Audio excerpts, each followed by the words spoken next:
Let's see, there we go. No sound from the game though, which is concerning. There we go. So it's time for part 3 of Crime O'Clock. We left off last week with having defeated Rage and being sent on a quest in Information Age again. So let's see how I'm doing. We'll do now. Since last time I have swapped over to the PC version. Took more like 6 hours for Blubber to make the thing. Yeah, I figured 4 hours was a bit optimistic, but at least now you have it. The real crime is that Blubber beat you to the end. Yes, Never Blob, he did. I had hoped that they would take a bit longer before they did their race. And I had also hoped that I might been able to finish the game last weekend, but things came up so I couldn't. So now I'm behind. But that's fine. That's fine. Considering how long they played, I am glad I wasn't part of that race. Those 18 hours would not have been kind to me. Okay, let's see. Where were we? The Golden Foot. Detective, from what I could glimpse from the fading files, our foes operatives in the Information Age were nothing but a distraction to perform the very attack we're facing now. We don't know much, only that everything should start with an informatic attack of some sort. Let us begin our investigation. The system of a nearby bank had been hacked. Locate it as soon as possible, Detective. Okay, it's been so long though. I don't remember where the bank was. Let's see. Is it around here? Cafe. Where was the bank? There's the bank. It isn't? And what's this? Oh no, it is the bank. I was just clicking on the banker that looked upset. Hacked bank, Gianni Pocello. There, all computers have been hacked and all their function have been halted. The central bank has been completely shut off. Based on the preliminary scan, it seems the attack has been carried out through radio waves. Yes, Detective, a weeping man? Oh, I see. He's in my database. His name is Gianni Pecorella. And during the Information Age, he was perhaps the wealthiest person in the city. He owned a central bank, among countless other assets. Of course, he had many enemies, most of which were quite right in their resentment. Still, history is often written by the rich and powerful. This bank was never breached in the true timeline, so it's our duty to understand why, unpleasant as it may be. We should begin by gaining some intel about the radio signal that's destroyed the bank system.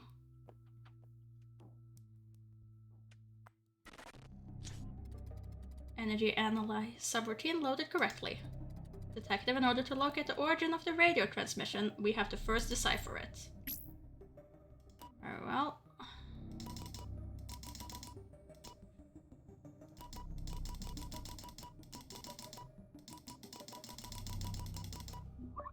There we go. Energy tracking subroutine loaded correctly.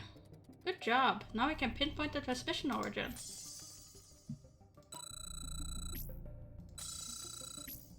Oh, it's so good to be back on these controls. Words cannot describe.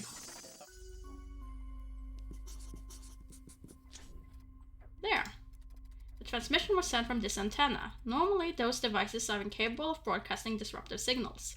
Someone must have physically placed an additional chip on it. We should jump back a tick to find out who it was. Okay, back to tick 6 we go.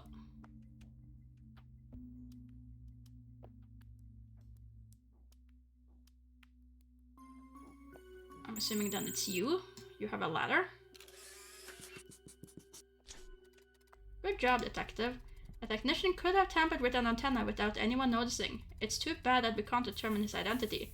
We need to see his face. We have to follow his movement backward in time to find a suitable tick where to run our database recognition.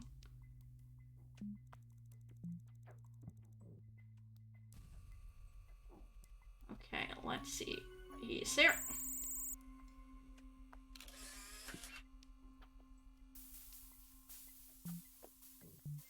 Further back, please. And he's here.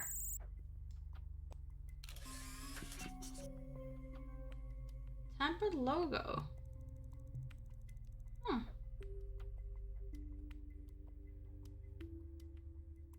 Okay.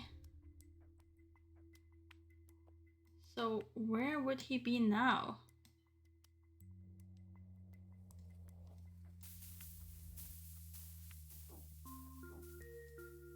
There he is.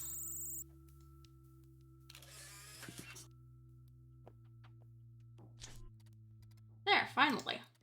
You did it, detective. I don't even have to run a database recognition to know who we're dealing with. Our false technician is the rather notorious N30, a hacker not affiliated with any crew. He rose to prominence during the end of the Information Age, when he publicly revealed the New Dawn was preparing a global-scale attack. For many, he was a savior. For others, he was a traitor. To this day, we still don't know the truth. Still, we know one thing. N30 had no ideals. He was a mercenary in the Information War. If we want to figure out what's happening, we have to find out who hired him. Let's fight N30 with his own weapons. In this tick, his PC is on, so I bet we can access his personal data. Okay, so we're hacking the hacker. Data extraction subroutine loaded correctly.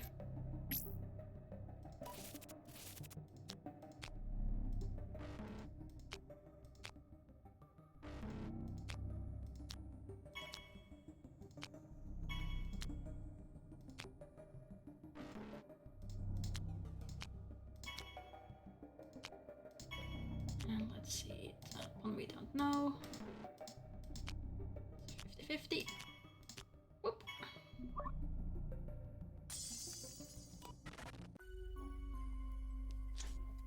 Interesting. N30 had an appointment earlier in the day. We don't know with whom, but our hacker asked for more money. Let's go there and find out who hired him to hack the central bank.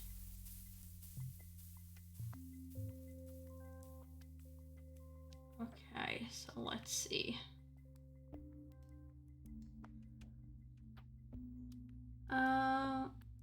Cat-like with a little bit of bangs, but not very easy to identify from that alone. If he has his truck with him, that'd be great. I doubt he will. That seems like it would be too easy.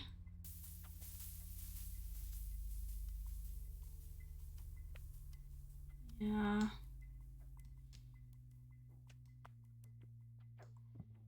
Doesn't seem like it. Okay. Very well. Cat with a little bit of darker bangs. There you are. Shady deal going on in the park. Found him. Detective, did you see this distortion? The one giving money to N30 isn't a real human being, but is oblivion in disguise. So it was by doing this chain of this chain of event was put into motion. But what was the purpose? We're at a dead end. We already know that N30 has no motive other than to get money for hacking the central bank, and we can't follow Oblivion because it's a shapeshifter. This leaves us with only one possible lead. Gianni Pecorella.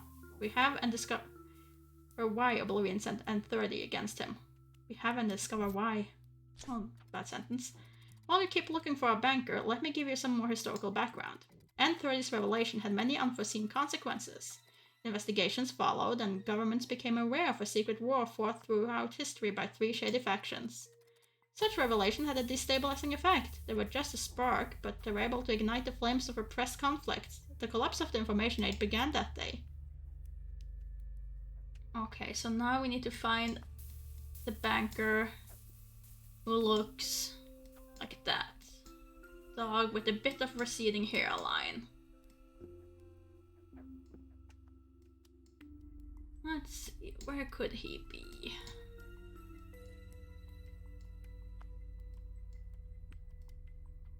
Where could he be?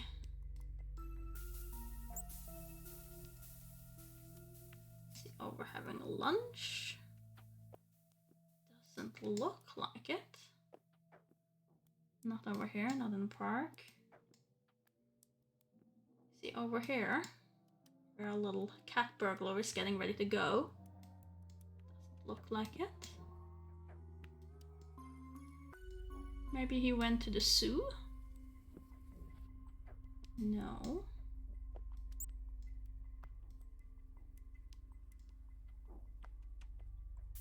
That looks like him.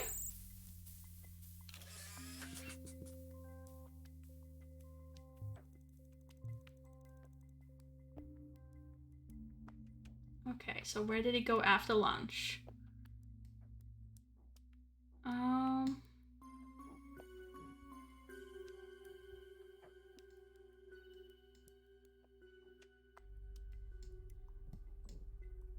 Where did he go after lunch? Shouldn't have moved too far. There he is.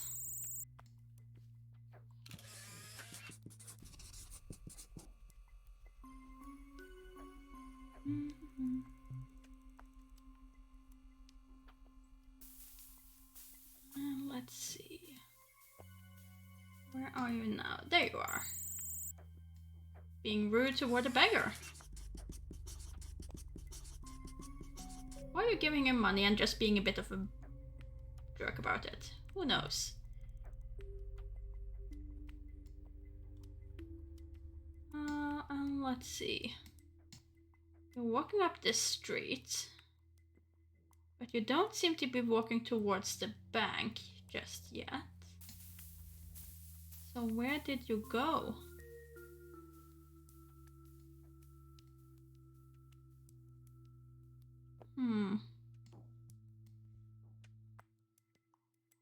Shouldn't have gotten this far.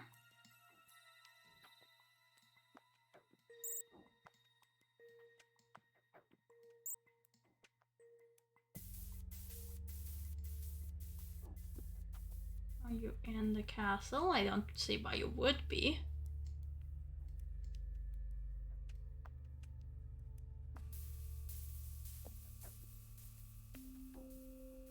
You seem to have kind of... There you are. On the side of the bank.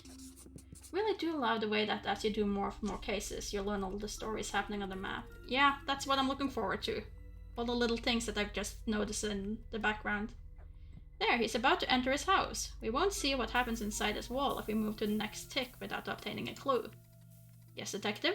Why can't we see through walls? It's easy. All our information about the timeline has been rendered via the quantic data gathered by HQ. We can't look through a wall because in our simulation there's literally nothing behind it. If we only had more data or another point of view... Wait a second. We have them! We are part of Rage File in my subroutines now. I can extract his quantum data and create a simulation based upon a different point of view, then use it as a backbone for a new tool that could be useful in situations like this. Let's move forward a bit and look inside his luxurious home. I get to see through walls? Wait while I merge Rage data with my own and create a new tool. 21% completed, 43% completed, 83% completed, update completed. Detective, we're ready to test out a new tool, the Parallax Analysis. To turn it on, press the new icon that appears on my interface. As you can see, Detective, with this new tool, we can reconstruct the quantum structure of a place even when it isn't visible from the outside. The rendering mode is a bit imprecise, but for our purpose it will suffice. Unfortunately, we can't apply it to every building or place on the map because it would require too much computing power. From time to time, we'll use these quantum calculations in area we may need for investigations. Now, finding Gianni Pacuella in his apartment.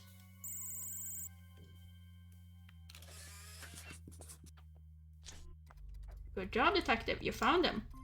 Well, that's strange. He appears to be using an impressive piece of technology. Only people affiliated with the Eye of the Wow during the Information Age had access to such advanced computers.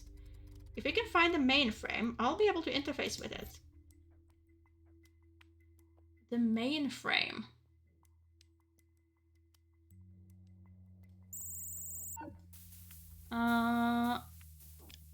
This thing?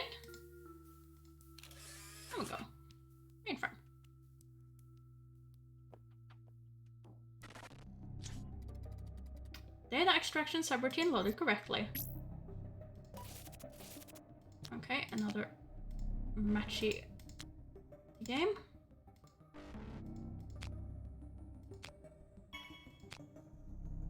Oh, I feel I've seen you, but I can't remember where.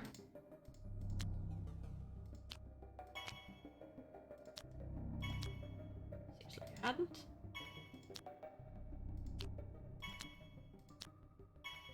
Oh.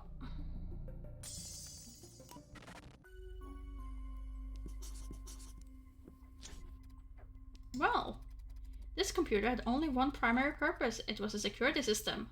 It was tasked with protecting the central bank and this house. Detective, I think we've been fooled. Do you remember when we first saw the central bank? Did you notice anything strange? Yes, you're right. All system went crazy, but still, no one took advantage of it. There was no robbery or anything of the kind. Unless the actual target wasn't the bank safe, but this very house. We have to move to that tick and find clues near Gianni's Gorella's apartment. I don't see how we will, considering how much is gonna be blocked, but okay. Is it this guy running away with things? It looks like he's stolen something. Can I turn this off? Okay, I can.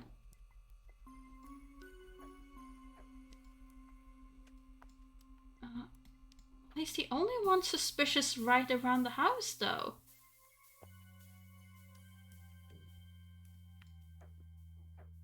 I mean, we have this guy stealing a bag, but I don't think that's what you want. I think that might be a bit too small for you.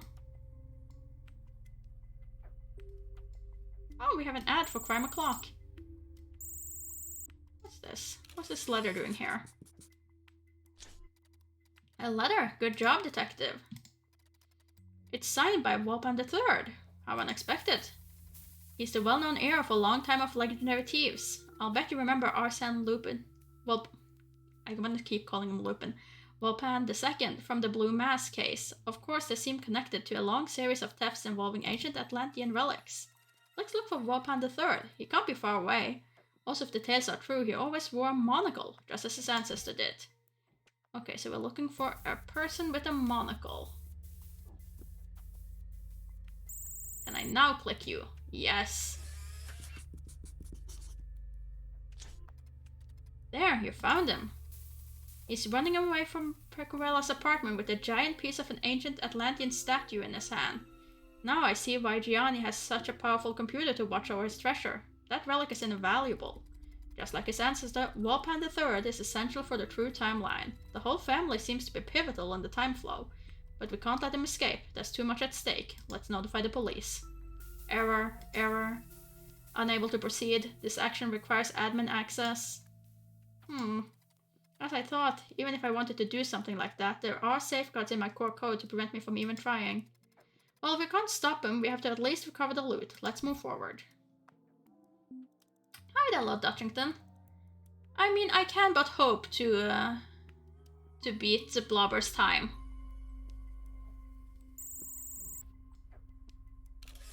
Can but hope.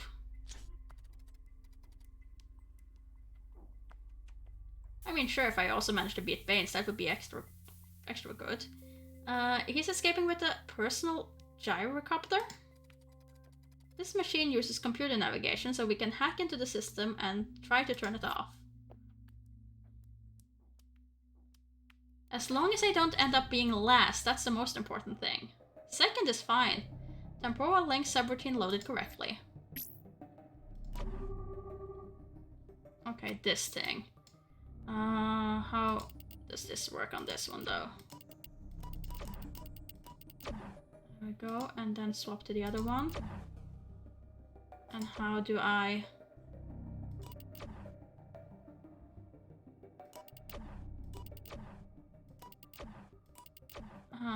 that's not gonna be helpful either way.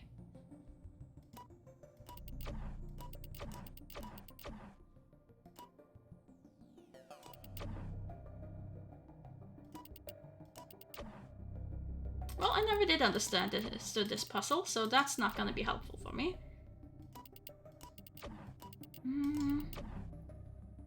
Because I want that, but don't want... No.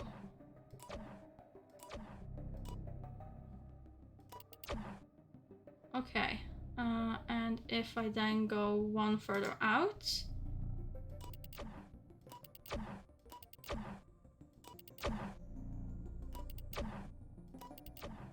Yeah, something... I definitely done something wrong here. Because I'm missing this.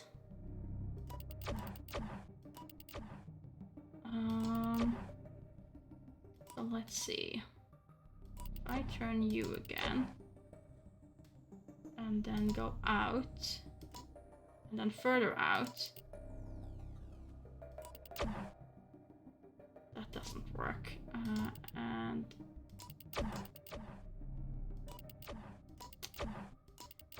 See, it was at this point that I really wished that I understood how this puzzle works.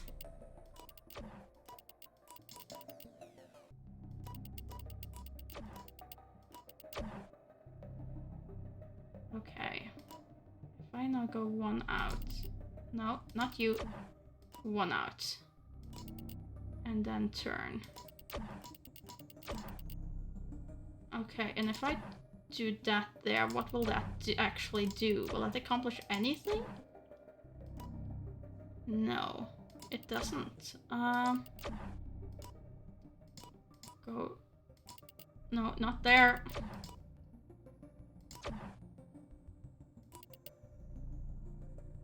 Okay. Because that's just gonna ruin that.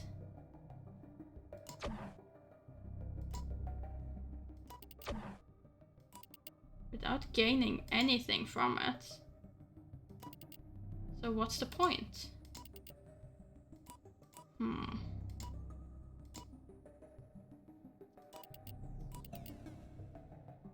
Okay, so if you... How did I end up getting more of them? That's what I want to know. Because before I could just depend on a bit of luck, and for some weird reason things just worked. Now that doesn't seem to be the case. Okay, if I try locking you there and then move you, that still don't really give me anything new. And if I go one out... Okay, that does give me something new. But can I use it? Yes, I can. Great! Second is first loser, but it still means you're not the worst. You're not the worst, and as long as you're not the worst, you're okay. Good job. Now let's see where our thief has landed.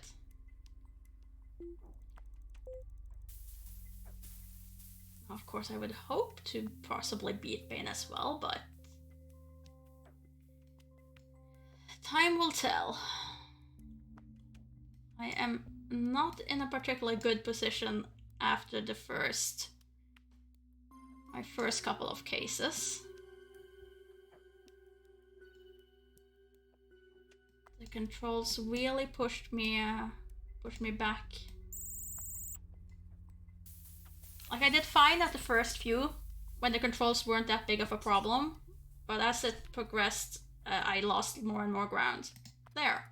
He's alive and mostly unharmed, but there's no sign of the giant foot. This is our chance to have it recovered and returned to its owner. I still don't understand how I did that puzzle, so it's just going to be a problem for me later. Which is not gonna be good. Let's see, where's the giant foot? Giant foot. Okay, so you're fallen down here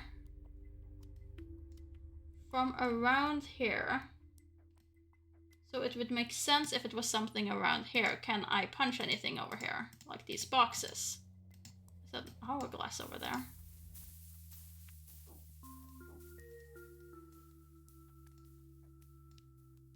Nope, nothing there.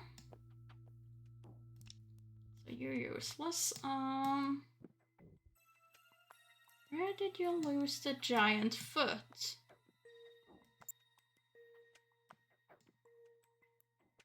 I don't see it anywhere here. Unless it's this thing poking out, but I don't think it is. And at this point you crashed. This is gonna be the crossbow all over again, isn't it? With me looking in the trajectory that it makes sense that it's fallen, and then instead it's fallen on a car and been driven far away from the scene.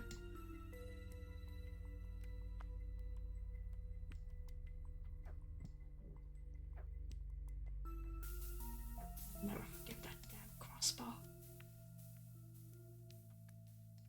Stupid car. Let's see.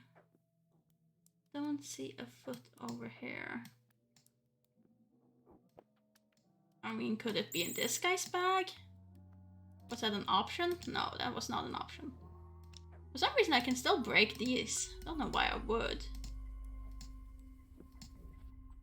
But I can.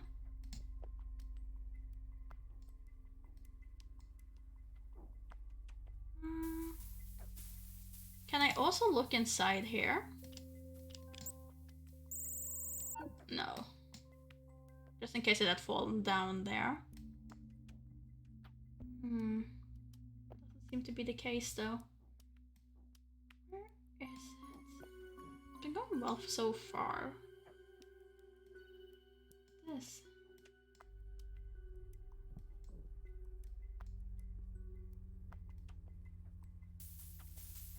Where is that foot? Oh. It kind of looked like what's fallen behind here, but that doesn't seem to be the case. It's not in the burger, it's not hidden in the fries. Not on top of the roof here.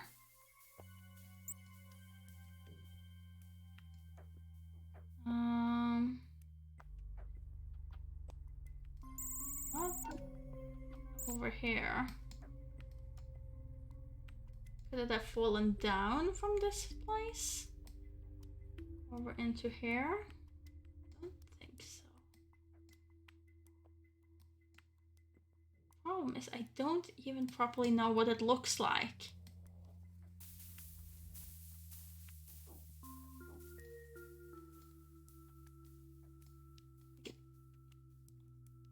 It just looks like one big rock.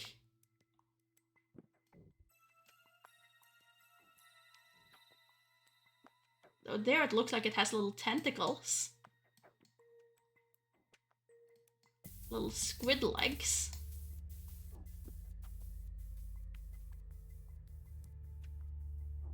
Where could it have gone?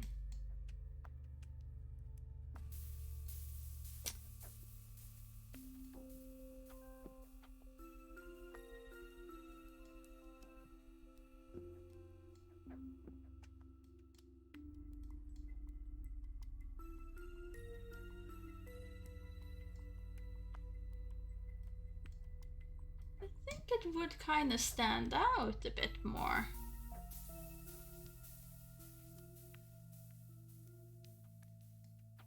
Surely, game. Surely you won't once more just have it been driven off into another part of the map, right?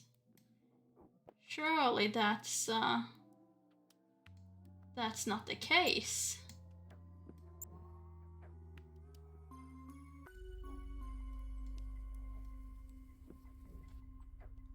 Have someone picked it up, perhaps, and run off with it?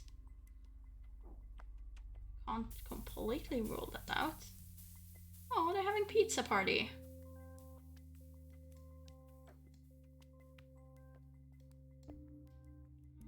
Can't see it in the playground. News agent guy don't care. She's still being worried about her burgle. Teenage Mutant Ninja Turtles is getting trained. Oh. I see nothing.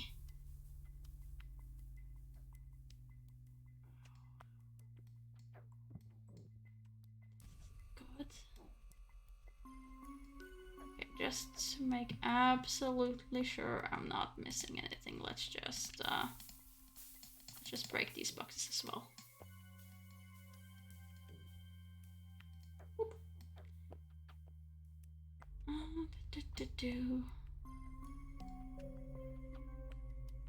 Dog and a banana, the camera.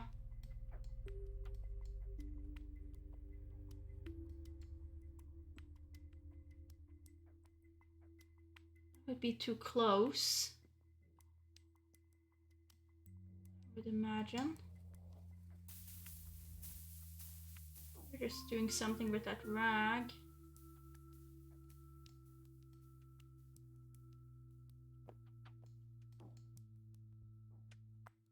Still really want to say it's that thing, but apparently it's not.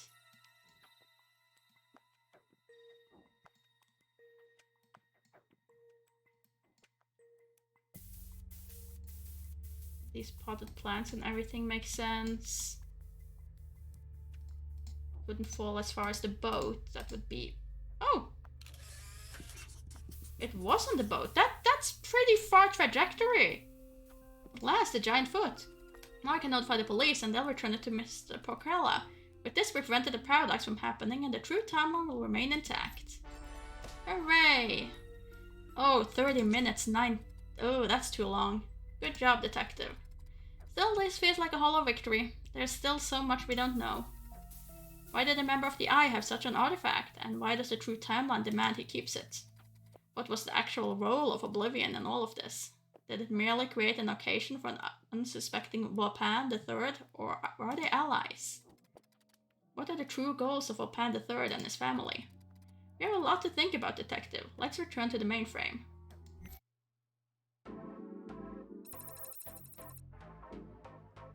It is Lord Datchington. It is a point system.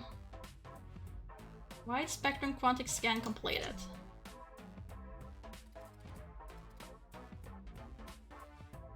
You may be wondering who I am. Funny, isn't it? The answer is something we'll talk about at a later date.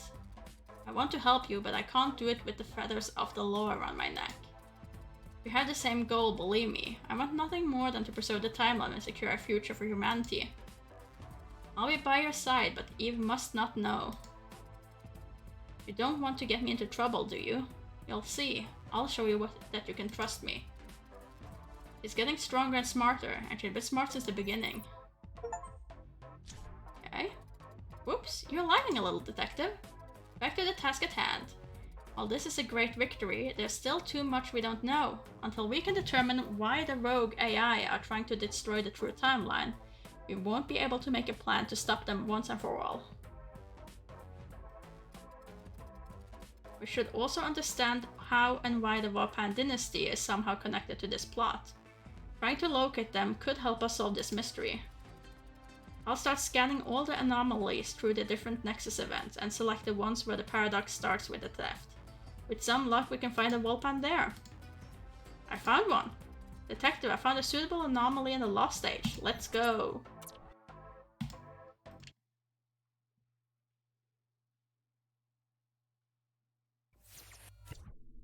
The Cardinal Blade. Here we are, detective. Remember, our task this time isn't only to solve the paradox, but also to gain more insight into the Wapan dynasty. Okay. The paradox we're dealing with originated with a theft, and the focal point seems to be inside a royal palace. Find it and determine what happened. Okay, what was stolen in the palace? I thought this was the palace.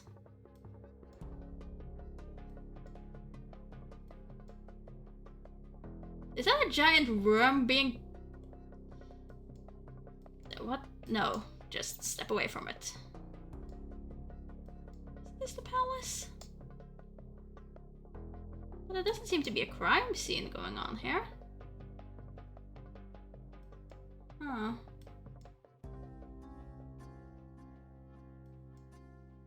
I must have been mistaken. I always thought that was the palace.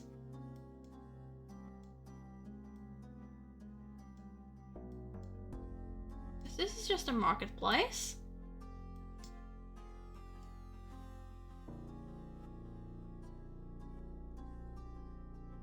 And there we have the Aladdin wannabe. There we have the Jasmine.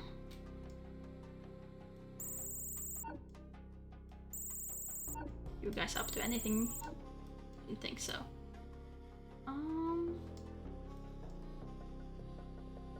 Oh wait, can I? Oh, okay, sure. Forget about the new mechanic.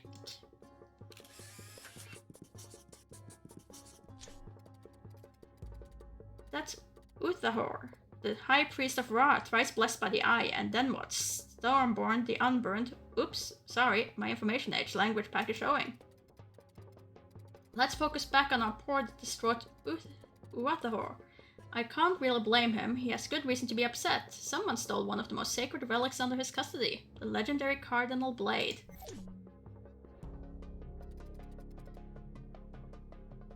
You kept your word and didn't mention me to Eve. Good, very good.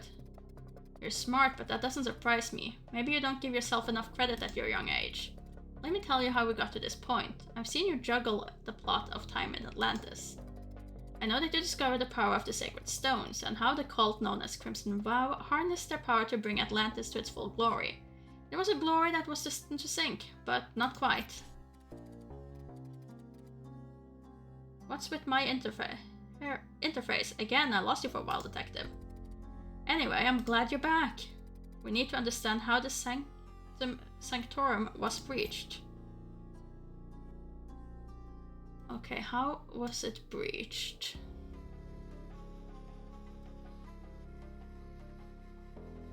That door seems fine. Is it this thing? Looks like a hole on the wall. An opening in the wall. Your perceptive skill impressed me as usual, detective. But wait, something's wrong. As I tried to gather data on the opening, it suddenly disappeared from my system. Luckily, I was able to record a faint energy trace. I have a bad feeling about this. We should analyze it right now. Okay, so it shows me also then all the ones available. Energy analysis subroutine loaded correctly.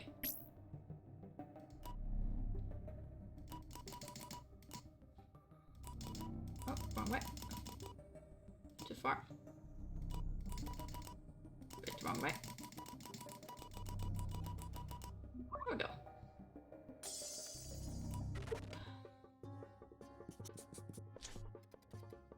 Just as I expected, or more precisely feared. The opening in the wall was a space-time anomaly created by Chimera. Look on the bright side of this discovery, detective. At least now we know which AI we're dealing with. Our job isn't done though. We need to identify who stole the blade. If our theory is correct, the thief is an ancestor of Wopan III. We have to find a potential member of the Wopan dynasty. Okay. So we're going back. Can I zoom back in, please? There he is. Has his monocle. There! Look, he's wearing a monocle. He could very well be the ancestor we're looking for. Still, I don't have any available information about him right now. We need to perform a database search to confirm our suspects.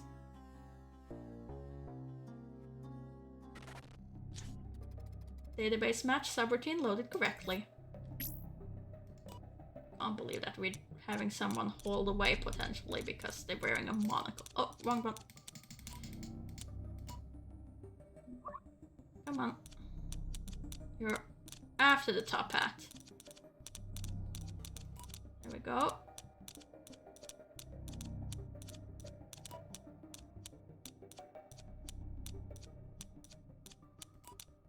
There, and then... No, no, no, no, no, no! Darn it, stop too soon. Okay, feather. Turban.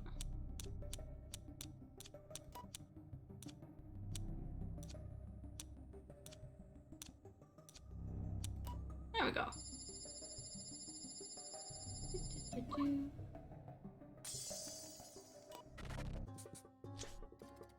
Identity confirmed. Luck appears to be on our side. We're indeed dealing with Volpan, a proud member of the most infamous thief bloodline in your whole history. As we already discovered, the Volpan's role in the true timeline is fixed and can't be altered. But worry not, we're not helpless bystanders. We can still try to recover the blade and return it to its rightful owner. Look at our thief and the blade! With some luck, while solving this paradox, we might also learn something about the Volpan and his dynasty. Very well. We go forward to tick 4, so that's forward 2 ticks. And let's see. Where is he? Where did he sneak off to?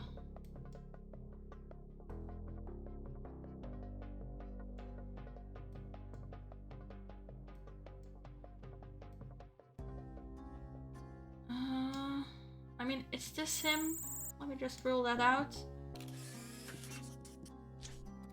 There. While it appears he's our culprit, we don't have a complete visual confirmation yet. I want to create further paradoxes by following the wrong person, so may I ask you to double check and confirm that we're looking at Volpan?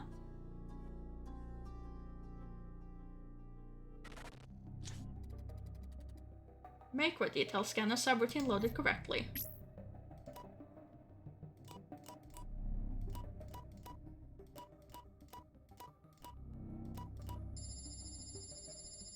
That is not Volpan. That's someone else. Image scan completed. Woe is me. Well, woe is us, technically. I knew it. We've been tricked. The dress is the same, but the person wearing it isn't. He looks like Nebka, one of Pharaoh's personal attendants. Volpan has exchanged his clothing with an attendant, so we can safely assume he'll be dressed like a servant. Smart move, I admit. All servant in the last stage wore masks, a perfect disguise to disappear within the crowd. We won't let him get away with such a trivial ploy, though. We can look behind those masks, detective, like we did in the blue mask case. Let's go. Okay, and the blue mask was this one, if I remember correctly. We just crushed all the masks. There we go. You found him! Too bad he's hiding the cardinal blade under his tunic. Let's follow him. We need to find the right tick so we can recover the blade. Very fast forward. He is now fleeing. There he is.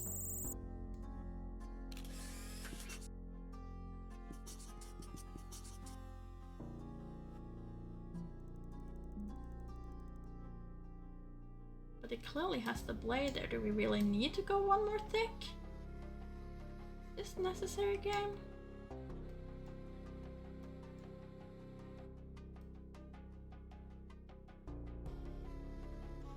Let's see.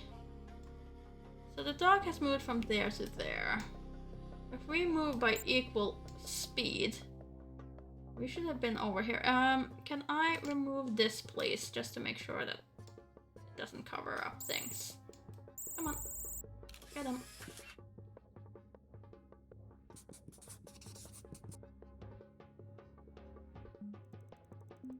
And then we move further forward.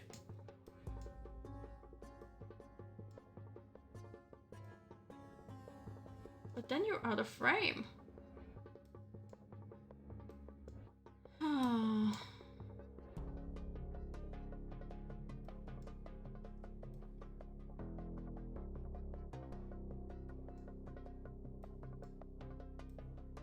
Either that or you used one of your portals, because there's a portal right there.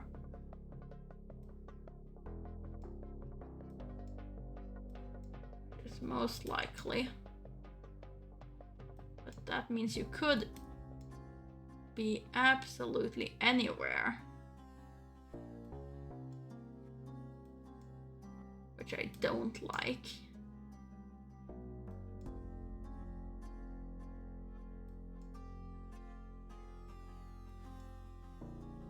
Don't see anyone walking around with that huge blade though.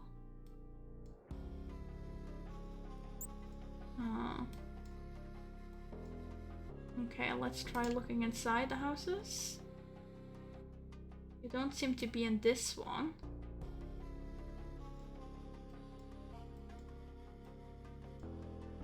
Doesn't seem to be here either. Over here? No. You wouldn't go back to the crime scene. That makes no sense. Where did you go? Seriously, where did you go? From here, the only place to really go is out of frame. I don't think there's many things I can break around here either that would reveal you. Because you can't have just hidden it somewhere here. That'd be too close.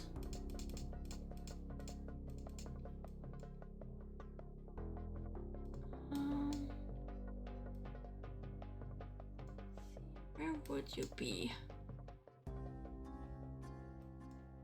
Where would you be? Absolutely anywhere.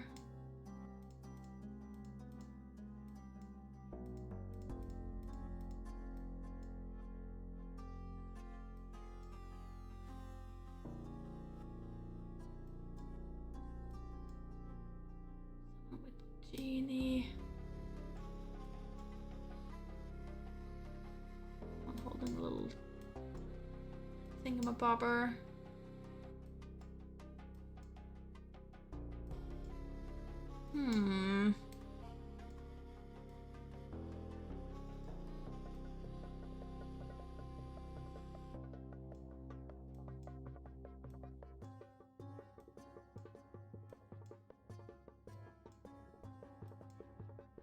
This isn't good at all.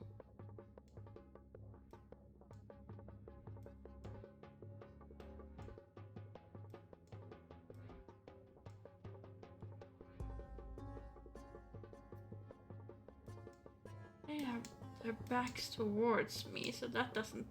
There you are! Hiding in the corner here where I couldn't see you.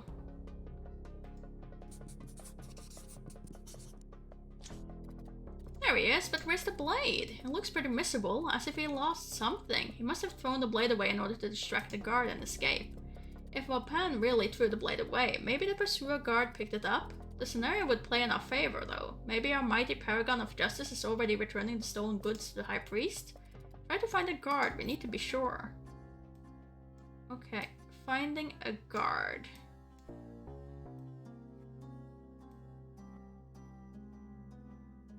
And the blade looks like that.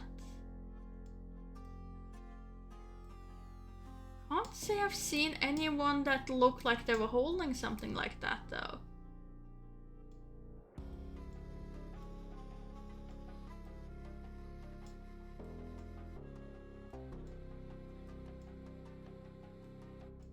Oh, you're upset about something.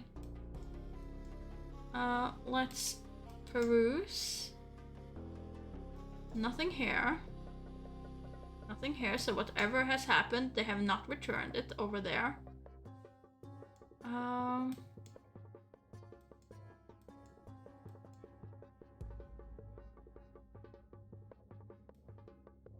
You look shifty, but you don't have the blade visible.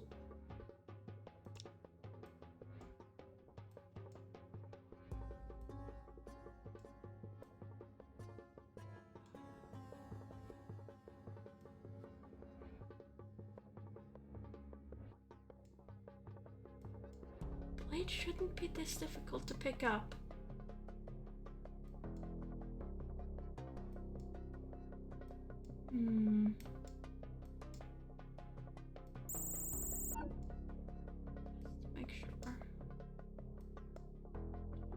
Make sure that wasn't you. Nothing there, nothing there. You're holding something. You?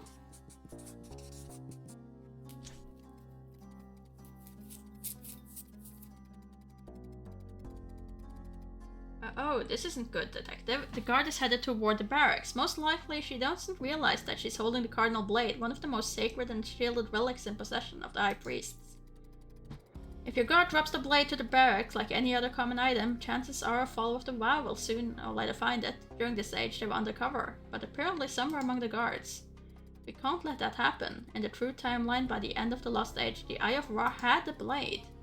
Let's move forward and recover it. Okay, so we're looking for betrayed by Matt as suits Blobber. Don't trust Matt. Matt will always betray you.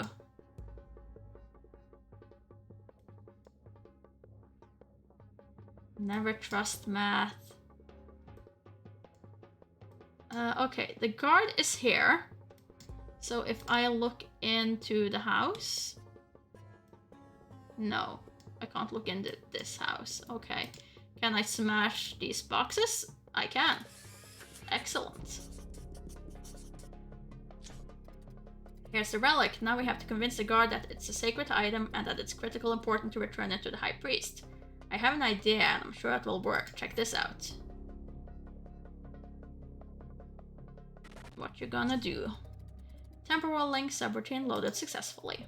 The Cardinal Blade is a relic of old Atlantis, and as such, its technomagical crystal can be hacked. Yes, detective, we can persuade it to emit the most spectacular glow. That should attract the guard's attention. The relics of Atlantis outlived their creators. In the Lost Age, the organization known as Eye of Ra found and guarded them to restore humanity to its former glory. Ah, if only they'd known what they were doing. Their ambition and clashes with members of Crimson Vow led to the collapse of the Lost Age. Did you think this was all over? How wrong you are. Amid the steams and gears of industry, the Steam Age experienced great progress. But, as is often the case, with such progress came social inequality. With it came revolution. New Dawn, a struggling workers' organization, identified technology as responsible for the social gap. The unfortunate death of a ramshackle maker revealed to the organization the existence of Crimson Vow and Eye of Ra. It was the end of an era, a worldwide revolution. No, not this thing, no! No. Don't like this puzzle. This is the worst puzzle. Mostly because I can't understand how it works.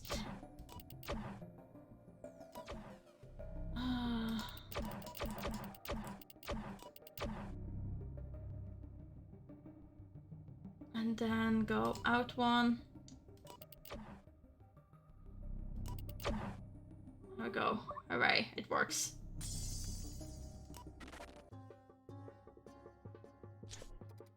It's done. Having witnessed such a spectacle, the guards will surely alert the High Priest. The paradox is solved, and this anomaly will soon stabilize itself. One day I will say that word correctly. Okay, 19 minutes and 23 is better, but not good enough. Good job, detective. Let's make haste to the mainframe. We have a lot to discuss.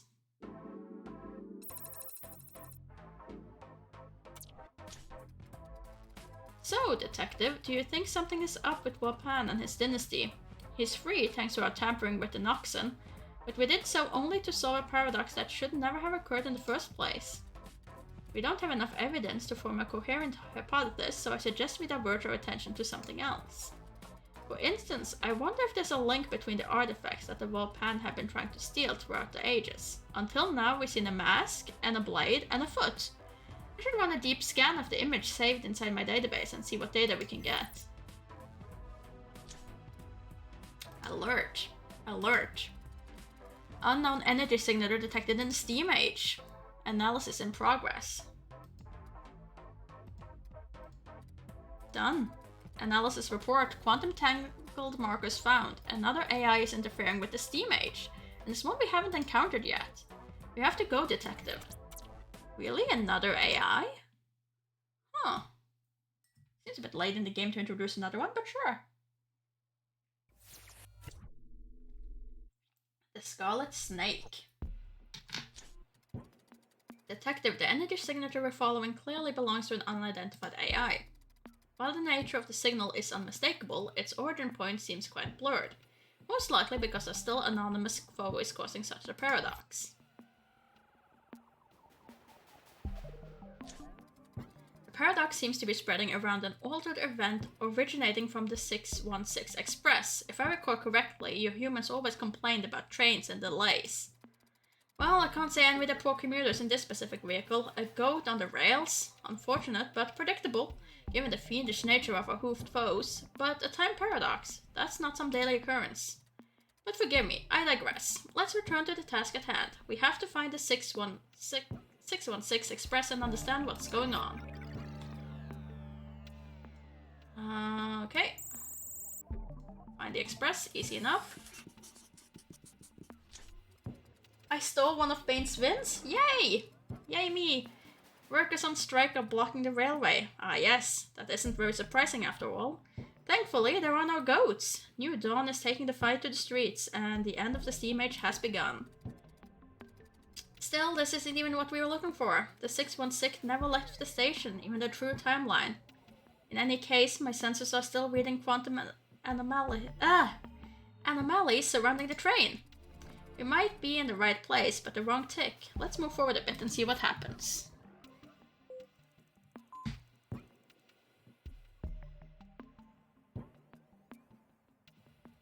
Okay, there is now someone that's fallen out of the train. There, a corpse. Why am I not surprised? I feel like I'm getting accustomed to violence. Oh, don't mind me. I suppose all old detectives feel the same way. You'll see in due time.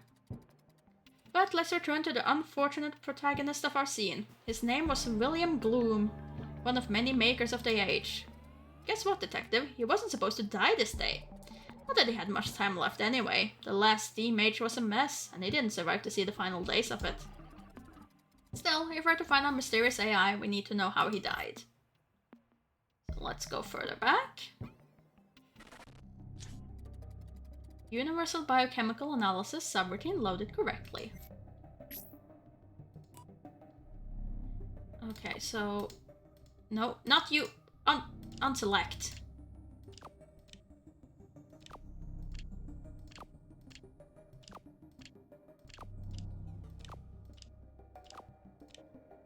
There we go. This one is one you're winning. Just enjoying myself, no rush at all. Analysis report. Incredibly high adrenaline levels found. Cause of death, heart failure due to a strong emotional impulse. Most likely fear. Find the source of his fright. It was something horrible enough to make someone jump through the windows of a train. Of course you won the train one, Blobber. Of course you did. I should have predicted that. Is it the snake? A snake? On a train? And here I thought at least this reliable means of transport was immune to the invasion of ophidians. It's not the kind of dreadful monster I was suspecting though. A snake isn't nearly as terrifying as other creatures. Goats, for instance. But still, many humans fear and loathe snakes, and William Gloom was among them. According to my database, he was one of the first documented cases of acute ophidiophobia. Anyway, snakes don't usually move via public transport. Not in this age, at least. Let's go back and see how the creature ended up inside the 616.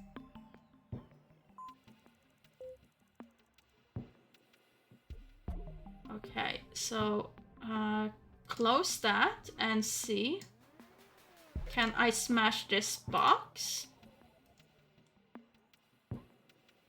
It just seems like this box might be containing a snake, but I can't prove that. I know there's the guy that goes through the window with the snake later on.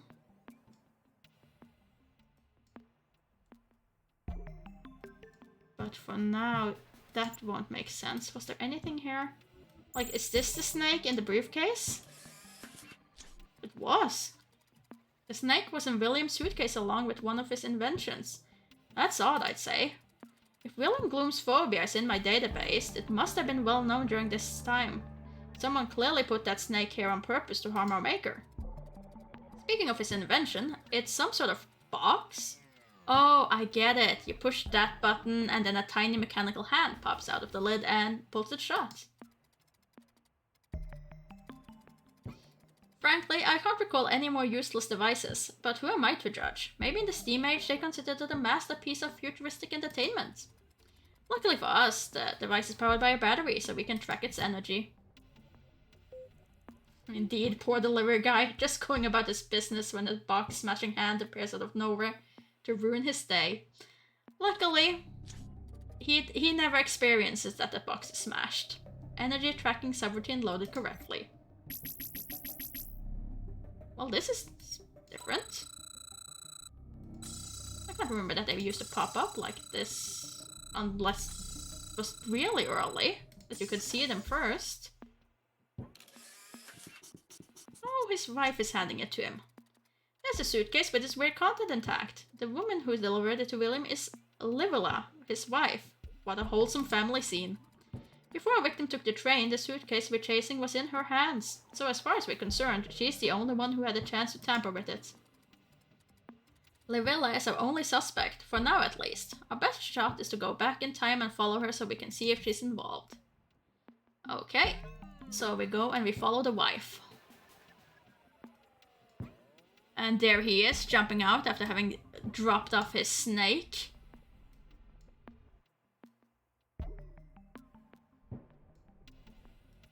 However, I am looking for this wife. Is this her?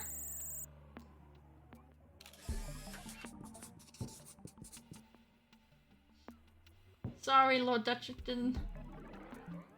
The train is gone. Gone forever.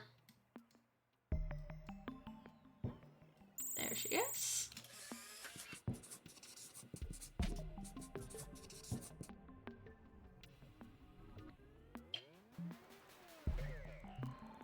Out doing her grocery shopping. Don't lose track of Villa, Detective. We moved back just a couple of ticks. And before you ask, no, William Bloom wasn't a remarkable maker. I mean, his self-opening and immediately closing box wasn't some technological marvel. No, he really wasn't a paragon of his craft. Okay, and where is she now? Is that still on? Yes, it's still on. So if she goes into a building, I should be able to see it. You wouldn't think she would be found over here in this district. That wouldn't suit her.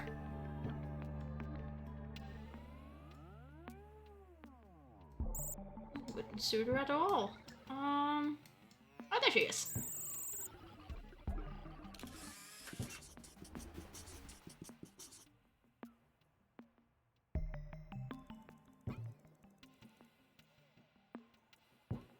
Okay, and if she comes from there, then she's been here. Having an argument. With the person who had the snake. At last, something interesting.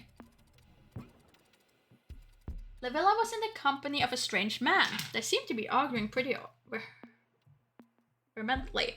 So, she did have a secret, after all. May I resort to one of your kind's most popular sayings? Told you so. I must admit, it was pretty satisfying.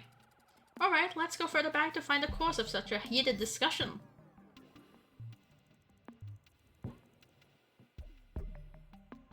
Okay, so let's see, where are they? Oh, they're over here. A lover's squall.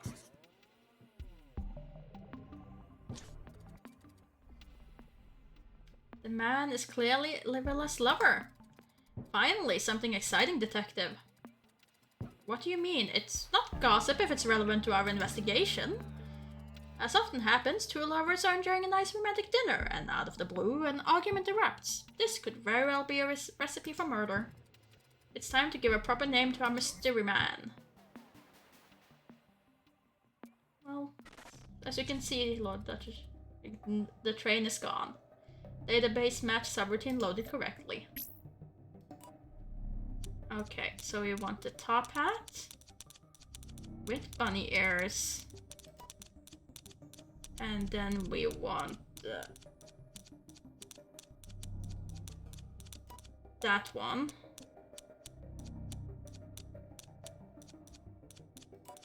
That one.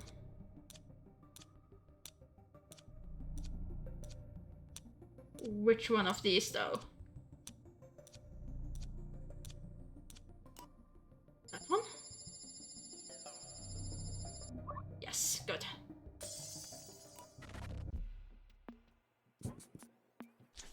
Philemon Beeching. His name is Philemon Beeching, a respectable aristocrat known as much for his wealth as his bad temper. I dare say Livilla has a thing for bad. Well, maybe not boys, but you get the point. Let's move forward and see what he did after the argument with Livilla. Okay, so we're moving forward. So, there's the quarrel. He's going over here. Getting a snake. When Philemon crossed paths with the woman wearing a snake around her neck, she disappeared?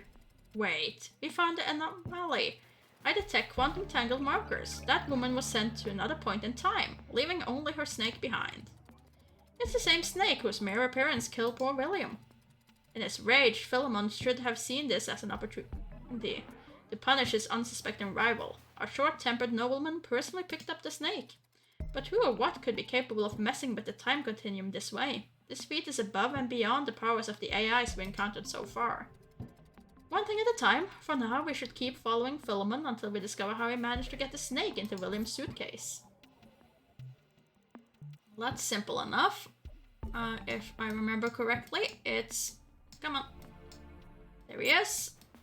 And then he climbs through the window in the next tick. And I'm assuming I'm gonna have to use the little top hat thing to look inside the actual house after that. Oh, come on. Get up there. There we go. There. He's breaching his rival house. The rascal, lustful wretch. This is the kind of punishable offense I was talking about earlier.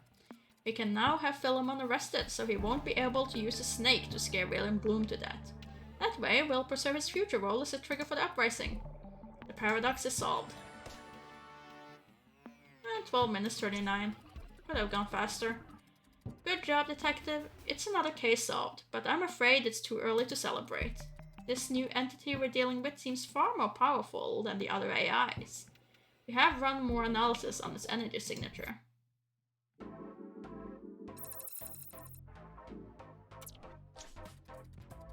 Detective, that was pretty disturbing. To better understand the nature of the rogue's AI, we should run deep, complex scans and simulation on the faint energy trace left behind by our unknown AI. Oh no, you couldn't let him in the train left. I'm sorry, Blobber. I'm sorry. To better understand the nature of the rogue AI, we should run deep, complex scans and simulation of the faint energy trace left behind by unknown AI. That would be quite vexing for my computing process, and I wouldn't be able to do much for a while. I thought I spent too much time by spending too much time figuring out the identity thing. I felt I spent way too much time on that. Moreover, we still have to understand the true nature of the objects that Volpans tried to steal throughout the whole of humankind's history. And that too will use a lot of my subroutines. Finally, we still have to deal with our true enemies, the rogue AIs. This new AI has the power to move people and objects through time. It is a feat we assumed was almost impossible. We shall call it Legacy. I wonder how many more of these there will be, because there's definitely room for one more of those cards up here. I have an idea. If we focus first on defeating another AI, it's likely that we can recover some information from their subroutine that I can assimilate. We can, of course, target only one of them at a time. Who should it be? Chimera? That's okay to me. Let's try find her. Signal found. I'm reading a reality distortion in the Lost Age. Only Chimera can generate that kind of anomaly. Case begins, detective. But she's only at 50%. Surely we can't capture her yet. The Amethyst Gate. An anomaly is forming. However, while I can't safely assume the reality-altering powers of Chimera are the prime cause of the paradox, I can't exactly determine what happened. The paradox is centered somewhere near the fields, on the southwestern side of the city. I detect a small malfunction in one of the gates, an anomaly similar to what we saw in the Bronze Eternity Gauntlet case, but much more intense. Okay. Southwest Fields. Isn't this the Southwest Fields? Is it the bloop on the goat? This thing? Desperate man? Yes, detective. That must be the malfunctioned Earth Gate. But our anomaly isn't a gate. Malfunctions happen, even at Lost Age. Do you see that poor man down there? He seems desperate. In his suffering, he's pointing at the Earth Gate right in front of him. He's the anomaly my system is detecting. We have to go back in time a little and see what happened here.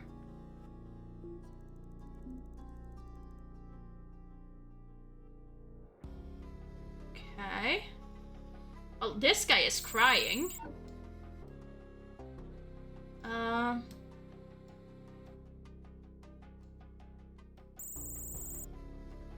This guy's in love. There he is. He seems to be in good spirit, as does the cheerful woman who's with him. Now that I see them together, I can confirm I have their identities stored in my quick access database. They're Jonas and Havel. They never did anything remarkable in their life, except for the time when one of their goats won a beauty pageant. That contest was recorded on stone slate, which is why I have them in my database. A beauty pageant for goats. If I had a physical form, I'd shiver at the thought. Like most humans, they live peaceful, trivial lives until... Oh, this is interesting. Until Havel suddenly disappeared without leaving a trace. We found Jonas alone, pointing toward the Earth Gate. Maybe something happened to Havel during the teleportation? Let's find out. Okay. Data extraction subroutine loaded correctly.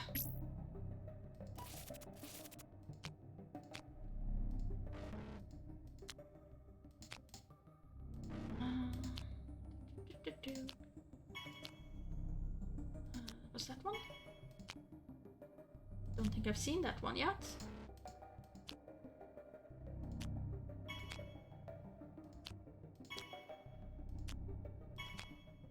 There we go. Gate frequency is redundant. It forms a loop. From what little I know of such devices, this isn't how they're supposed to work. What is happening with this specific Earth Gate? Let's track its energy and see what would have happened to someone who passed through it. Okay, we can track the energy, sure.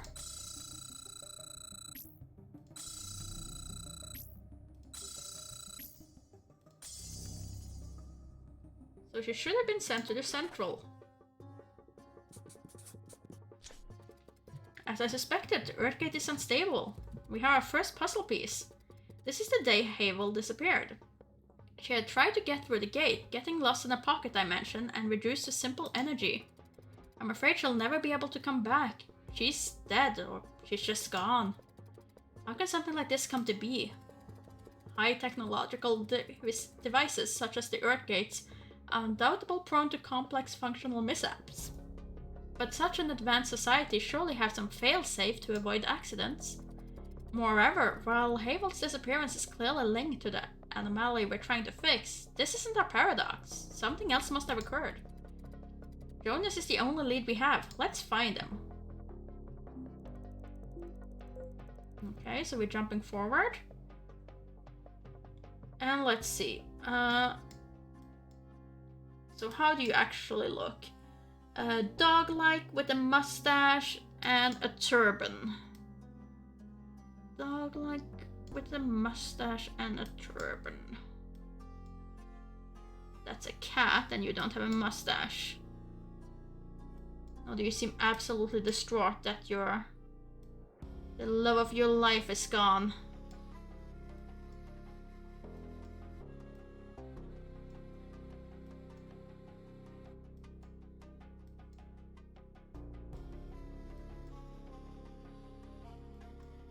Oh, and they're all performing there, being very happy. There you are, being comforted.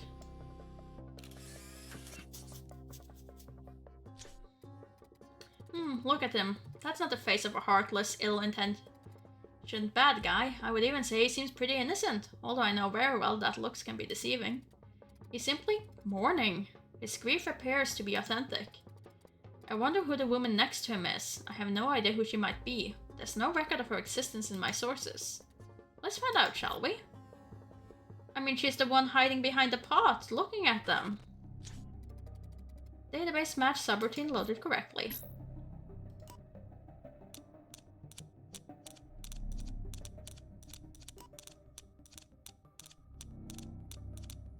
Okay, so after turban.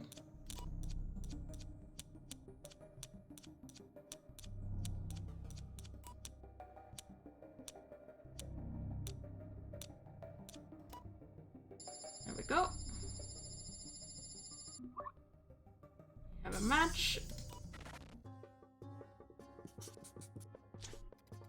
Database report. Her name is Kane. She's Havel's sister. According to the record, she was accused of theft, but the details aren't present in the archive.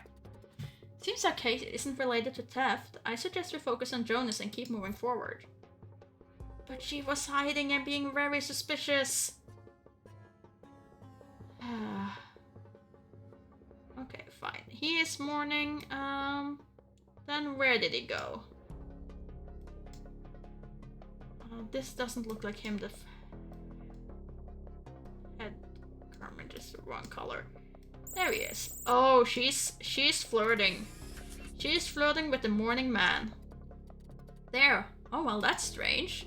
Detective, despite the amount of data I have regarding human behavior, I can't figure out the scene we're watching. According to my database, such behavior matches the ethological function of a mating ritual of some genus in the Phasinidae family of birds. More precisely, a peacock spread its tail in what is referred to as a wheel. See no birds worth noting in the area, and to me, this whole situation makes no sense. Why would your species mimic the behavior of other warm-blooded tetrapods with no connection to... What? You're joking, right? Well, that surpasses everything I thought I knew about your kind. Not that I don't trust your counsel, but do you mind if we check this matter with a more, well, scientific approach?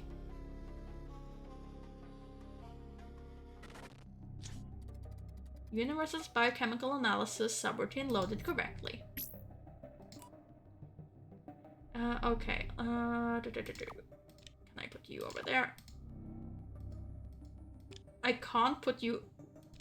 Oh, because you're different. You're different. Never mind.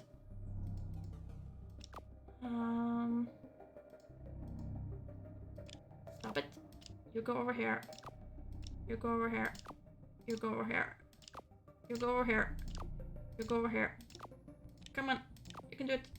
There we go.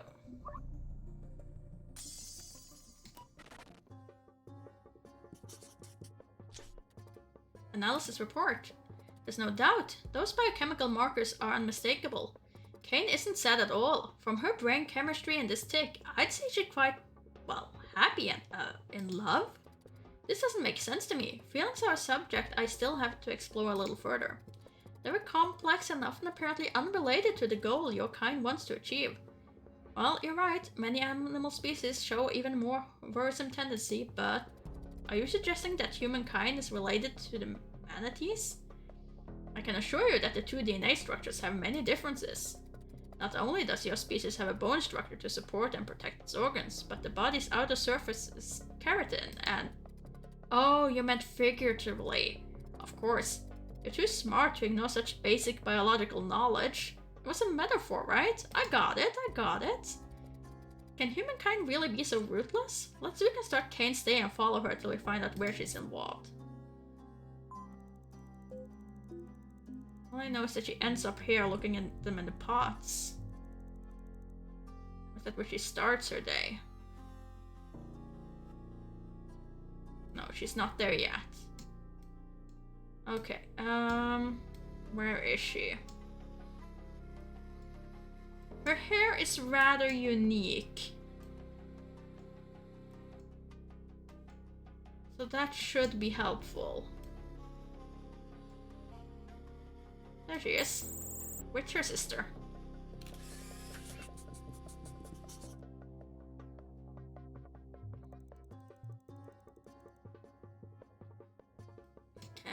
And then she's upset. She's jealous. Kane is walking away, but she's looking behind her. She looks annoyed and upset. I don't even need to run any tests because her body language is pretty explicit. Could that be the famous jealousy I see on her face? Kane's eyes may or may not be green, but the monster is clearly recognizable. Clearly she's looking at something. Try to identify it. Okay.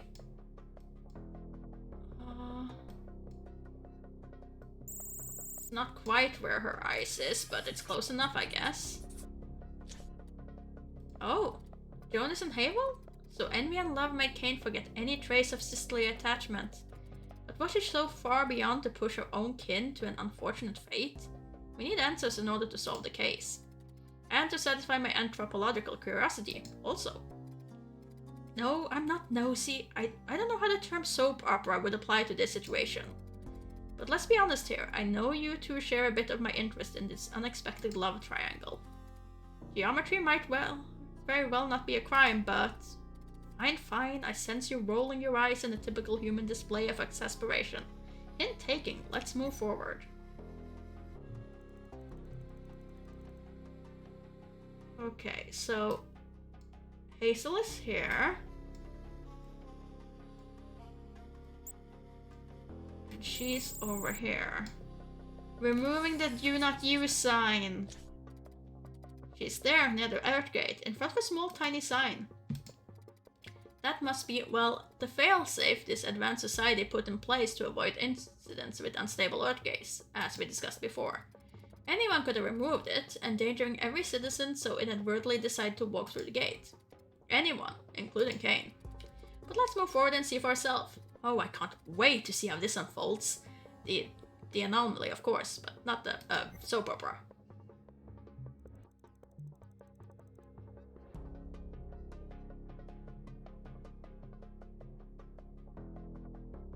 Okay. They're still over there. She is over here, burning the sign. So this is our paradox. Can you see reality blurring around the brazier? It wasn't supposed to be there. Chimera must have teleported it from another point in space. Kane did what she did, driven only by jealousy and love without external intervention. Chimera was devious this time. She allowed Kane to burn the evidence before any guard could spot her, thus damaging the timeline. Luckily, we have caught Kane in the very act of burning the sign, a property of the Pharaoh, breaking the law. I can alert the guards and they'll arrest her. But by arresting her at that point, couldn't they then also prevent that Havel is lost? Well, Detective, good job. We solved the paradox, and the anomaly will soon stabilize itself. We also experience almost a real soap opera, complete with a love triangle. Unexpected. Still, I can't help but wonder how you're forced to see such things happen again and again throughout your whole history. Is there no way of avoiding it? Well, I guess that isn't our job. We should focus on preserving the true timeline. Probably. At least we got data on Chimera, and we can start looking for her confluence point. Let's go back to the mainframe. 13 minutes, 28. Yeah, no, I'm okay with that. That wasn't too bad. I'm not sure if it was enough, but it wasn't too bad. Detective, I detected interference in an area we have not yet had a chance to visit. Ooh, new place. Since you're excited, but let's not be swayed by enthusiasm. The Eon Age is a delicate period where humanity yearns for the awakening of consciousness after rediscovering the knowledge of the past eras. An age of conflict, inequality, and technological marvels. Come on, there's a lot to discover. I do like that idea of a new age. Just like that, my senses are alerted of a new danger threatening the specific time period. There's no rest for the wicked, as I say. The energy signature almost feels like that of Oblivion. Should we investigate, Detective? That was a rhetorical question. Of course we're going to intervene.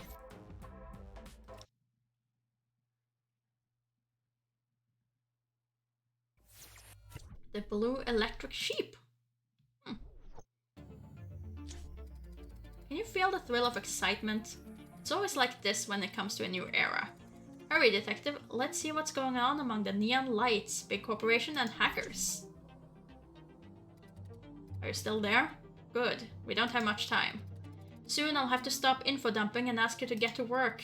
But I guess you understood, thanks to what I'm revealing to you, that I am an ally. I'm certainly not an adversary.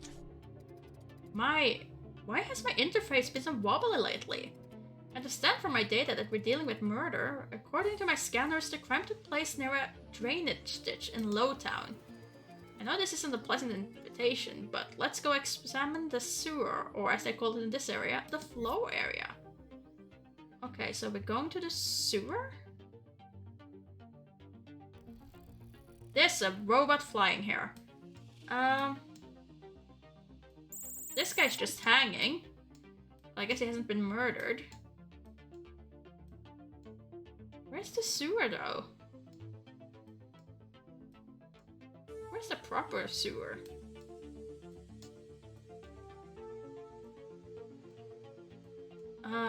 Do I need to look? Oh! Oh, wow. Okay, that's a lot.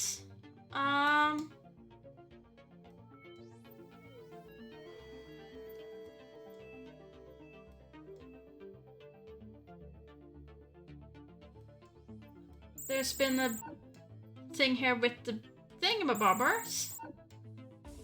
That could have been the crime scene. Certainly looks like a crime scene.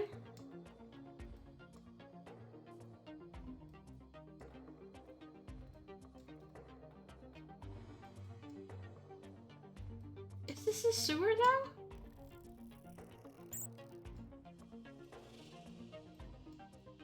I feel like the sewer is over here, if anywhere. I don't see a body.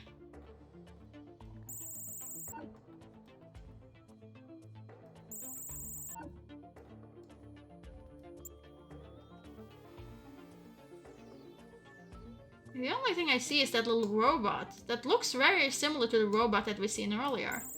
You seem upset about something. Just to make sure, can I go deeper? No. This is as deep as it goes.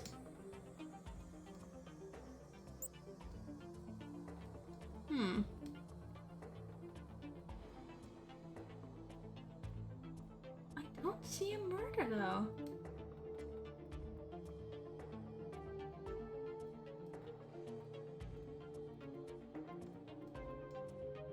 This isn't a murder, this is just a guy fishing. Having a very nice chill day. I probably wouldn't eat what's there. Oh, is it the murder with the gator?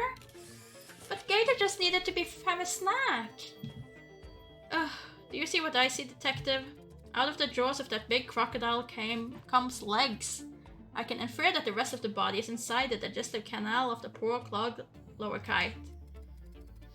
Well, detective, now that we have a victim, all that remains is to find out what caused their sad end. I wouldn't call that murder. That is not a murder, that is a gator having lunch. Universal spy chemical analysis subroutine successfully loaded. Okay, let's see. You go over here. And then you can go over here. You can now go there. You can go there. You can go here. Go there. And then all of you follow. That is just a poor little crocodile having his lunch. Great, I can provide not one but two answers. The victim's name is Deckard Scott, and he is, or was in this case, an investigator, kind of like you. From the data I've extracted from the analysis, I can say that the crocodile is to be excluded from the list of suspects. Deckard was already lifeless when the good reptile overestimated the capacity of its stomach and tried to eat him. Detective, Deckard can't die like this. It's too soon. In the future, a child that's not even in his thoughts yet will come from Deckard's happy marriage. A child that will grow into one of the leaders of the revolts that will change the fate of humankind forever. Nevertheless, we need to find his personal items in order to see if he had a mission. Then we can unravel the details of his death. Okay, so go back. Oh no, just leave it there. Find his personal items. Well, you wouldn't think his personal items would be far away from him. Is it this? Someone's picking up? Anything in this pile? Do I need to smash these things? To find his personal stuff? There we go. Among the garbage, I managed to identify 2 items. Deckard's badge and what looks for all intents and purposes like a memory shard. It's sure to contain vital information about Deckard. The data inside the shard is encrypted. Are we going to let this stop us from finding what they are? Of frickin' course not. My decryption tool will come in handy. Okay, let's go decrypting then. Universal decryption subroutine loaded successfully. Okay, so I need you,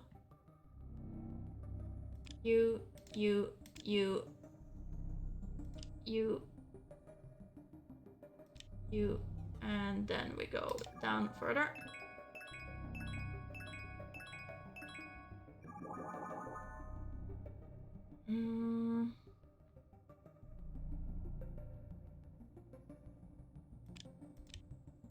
Then that one, that one, and down there.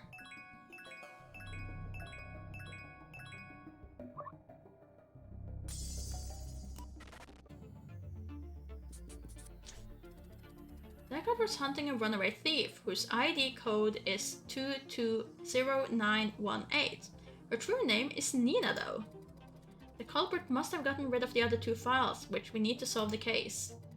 However, we can't simply launch into a search because excessive access would alter the detective agency Deckard works for. We take advantage of several time ticks to find them inconspicuously. The second memory shard is somewhere in the southern part of the city. Southern part of the downtown city?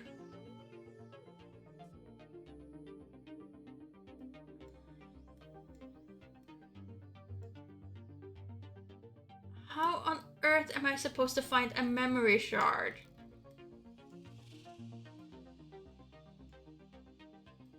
That doesn't seem like the kind of thing that would necessarily take up a lot of space. Oh, these little mice. Adorable. Oh, and she's so one of them. Cute.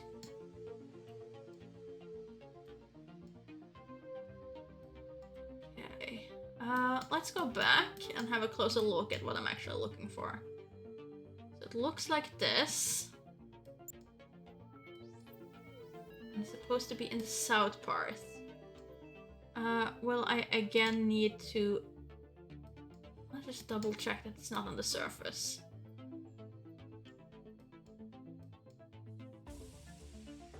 No, it doesn't look like it's on the surface area. So let's get smashing.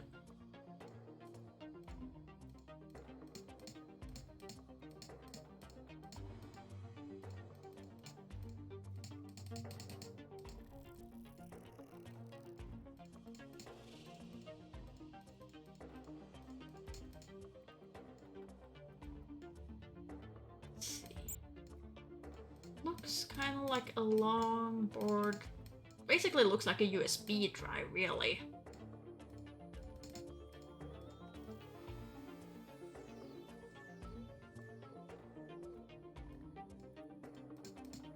Indeed, Morgan smashed everything. And yet find nothing. And yet find nothing.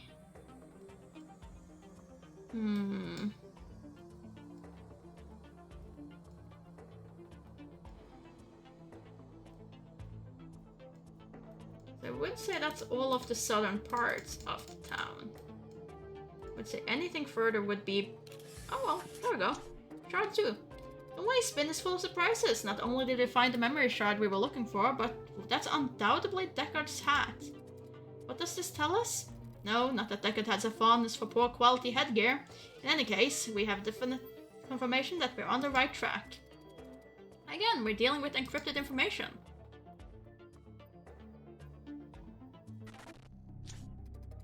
Universal decryption subroutine loaded successfully.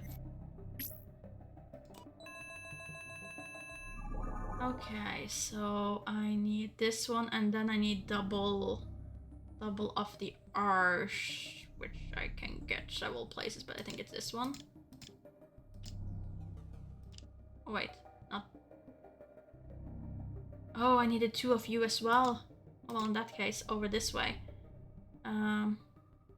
And then up to the... What? 3 of them. Oh, in that case, I'm completely at the wrong place. Because I would need to start there.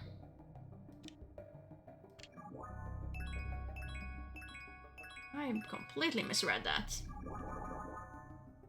Okay, so I need to go RE, which is either here or here.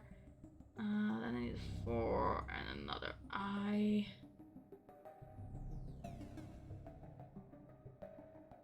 So... Not you, other way around. There we go.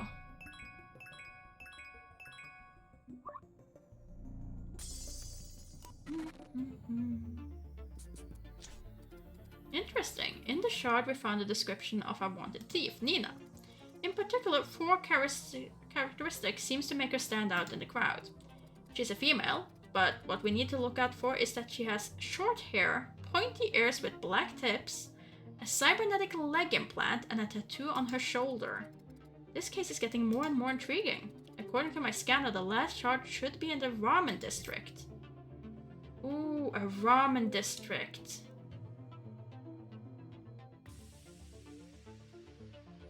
I wish we had a ramen district. That looks not like a ramen district. That is definitely something.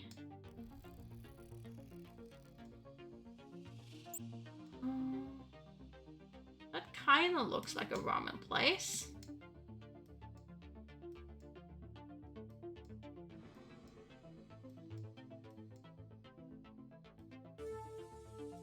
Let's see, what can we smash over here though? This does not look like a ramen place, that's a burger shop. That is food, but it's not ramen.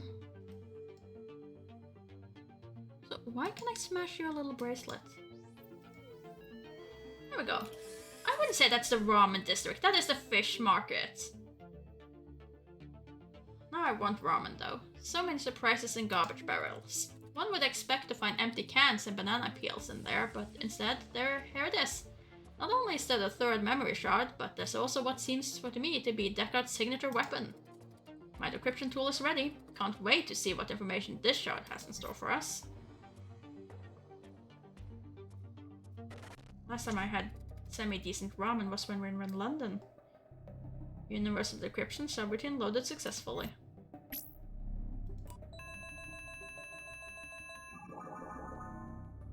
I gotta say, I am not impressed with the local ramen options that are around here.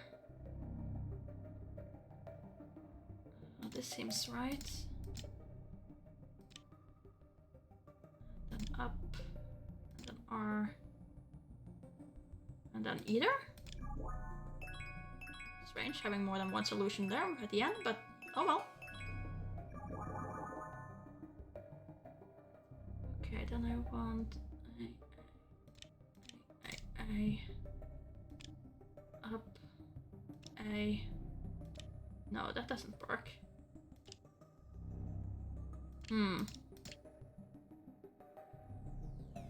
Strange, it worked so far.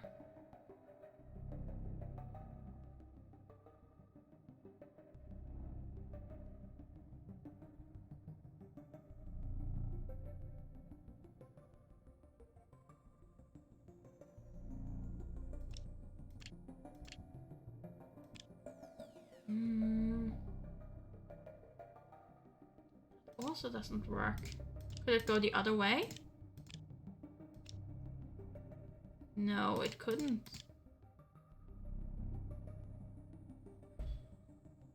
Could this go the other way? Could. Yes, it could.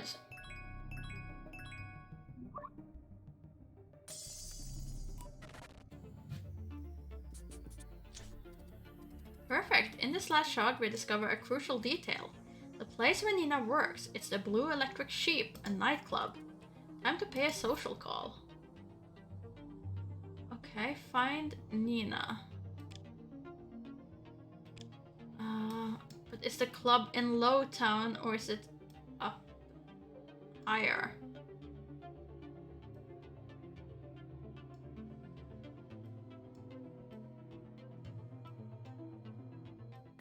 Yeah, let's just do a quick search for a Blue Sheep nightclub.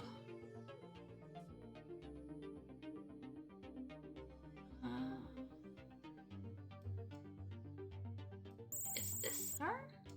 Kinda looks like it.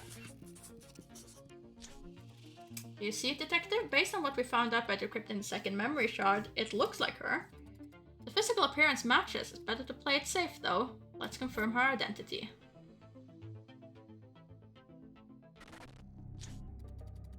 Database match subroutine loaded successfully.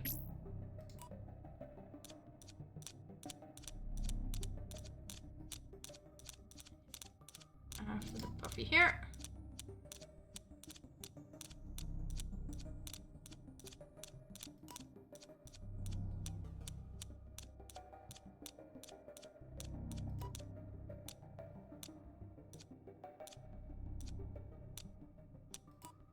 There we go. That should be correct.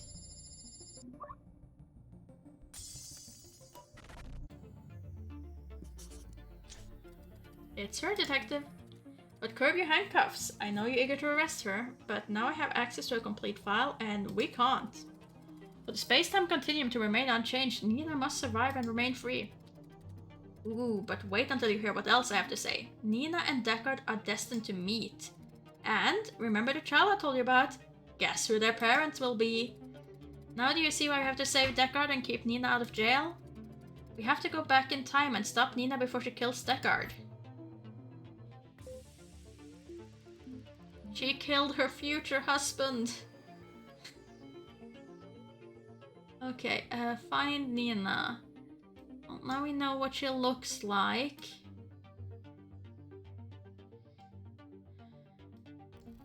I really want to know what's your story.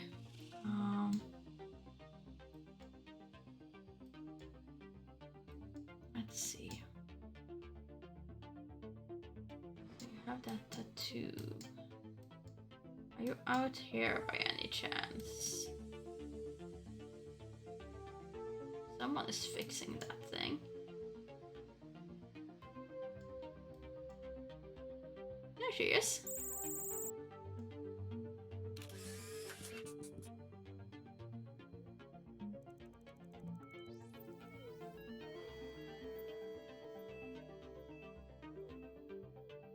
Okay, and we went a further tick back. Still have to find her. Or did I go forward? Going forward would make more sense.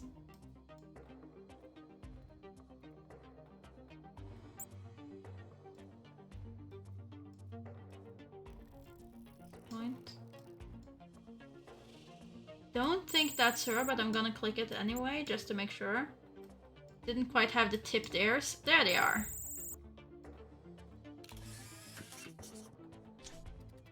Nina must have killed him right after his squirrel in order to avoid being caught and going back to prison. Bad news. We don't have a useful tick to intervene on Nina. We can't stop her directly. Good news. Maybe there's no need to. We could try to follow Deckard until we find a way to keep him from confronting Nina.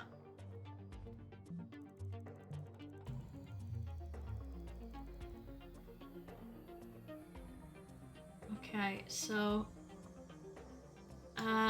trenchcoat, hat, has a weapon and a scanner. out searching. Where could he be?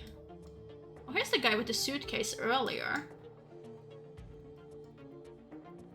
Have an arrest over here.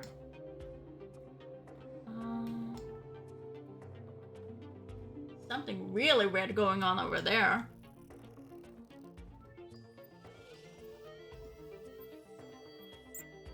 Fight bots.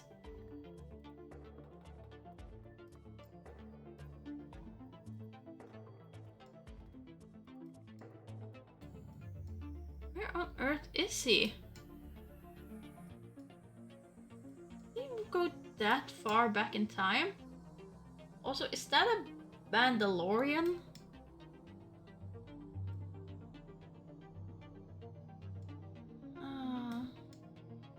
Where did he go? Fixing the lights.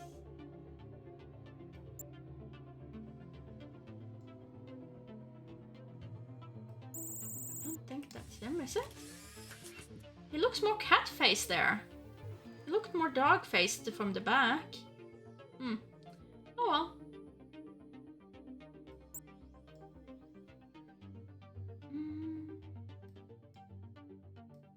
Oh, it's over here.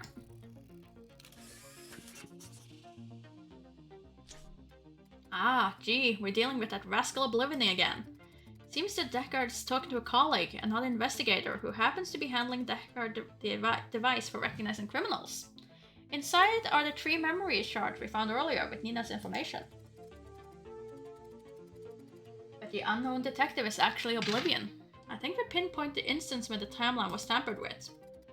We must find Deckard and put a plan into action to prevent him from attempting Nina's arrest. His life, his marital future, and, well, the entire timeline will depend on it. Okay, so let's see. We can then somehow destroy that. She's over here. And he's over here, heading her way. Here he is, near the Blue Electric Sheep, the club where Nina works. He's standing next to a food vending machine. Maybe I have an idea. You can hack the vending machine so that it will emit a small discharge and electrocute Deckard in a non-deadly manner and knock him out. This way, we'll short-circuit the device with the memory shards, and Deckard will have no way to recognize Nina as the thief she is. Sure. Let's give him a little spark. A little spark there. Temporal link subroutine loaded successfully. Oh, except it's this puzzle. I don't wanna... I take it back. I don't wanna shock him.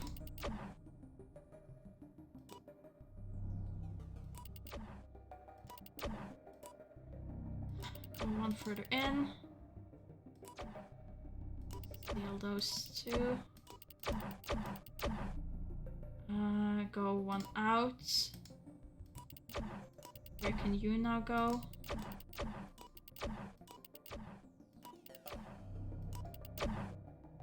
You can cover 1, but not more. Which is unfortunate.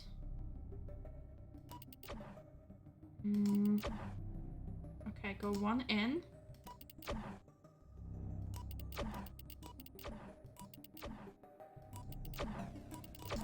No, you definitely need it over here. But if I go 1 further in, and I then use this on these 2.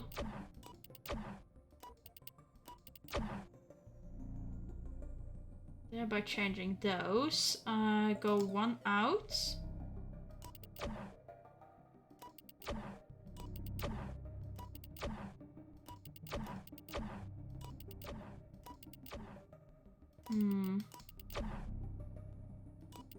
They are still too close connected. If I go 1 further out, what can I change?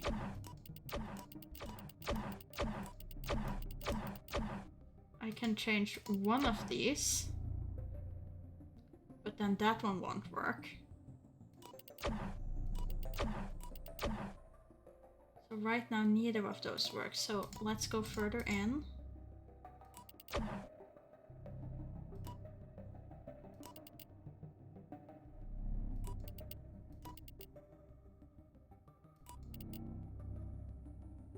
A little bit unsure how that works.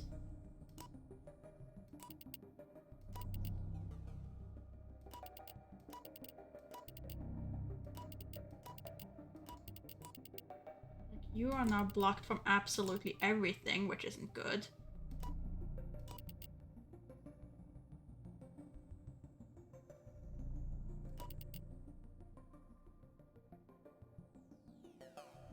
That is still being blocked. Okay, that one now is clear. That one is not clear. That one isn't clear.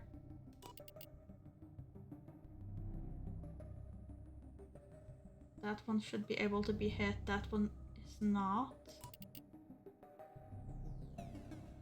Okay, at no point is everything available.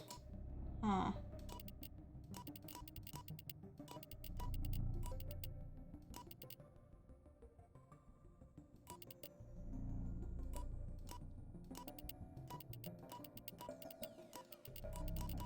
Oh, this is what's gonna slow me down, isn't it?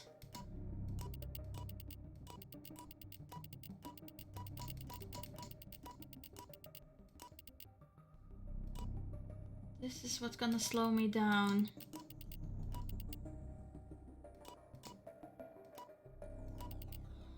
Can I... Okay, I could turn that off. Okay.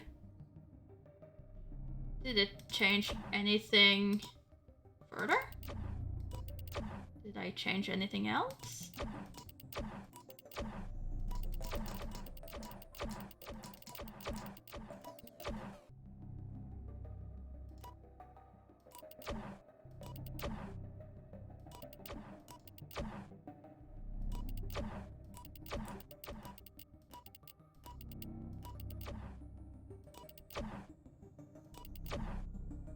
Okay, but I still can't do both of those, which seems strange.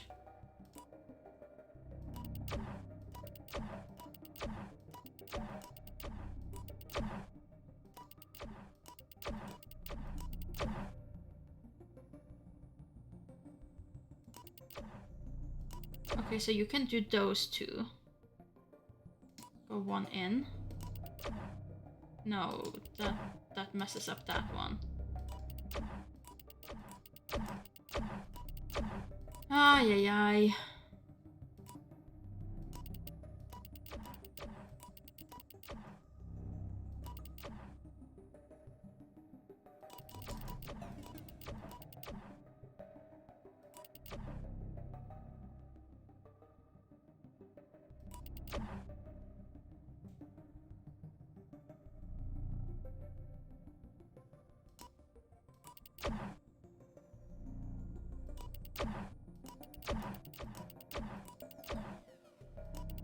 Why can't this one hit both of them? Makes very little sense to me why it wouldn't be able to.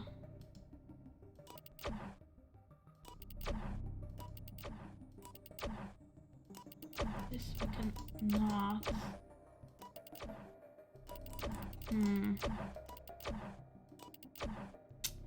It's at this point that I really wish there was a skip puzzle thing.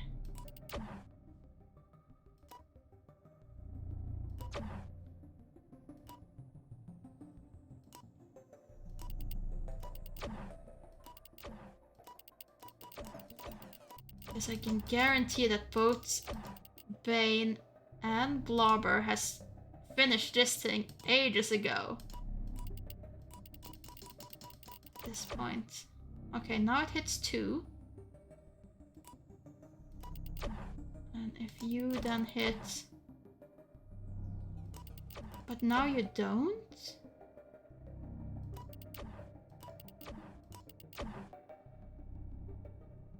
Okay, and now if I go all the way out...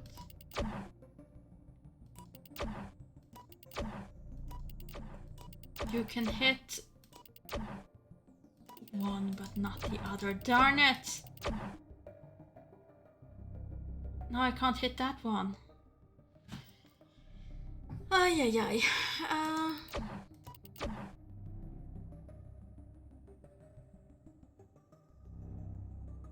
So Okay, and if we then go one in...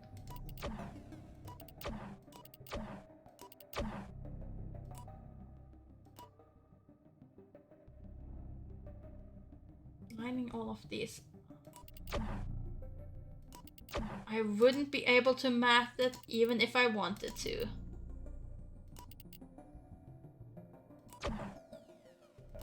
Math does not work for me.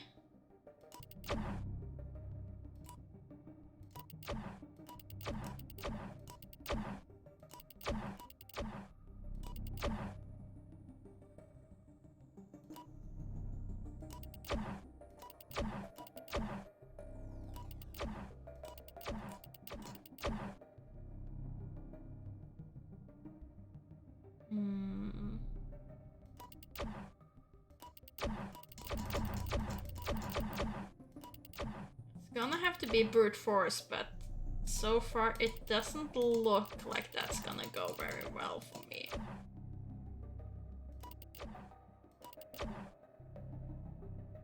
That should technically be able to hit that one, if everything else was out of the way.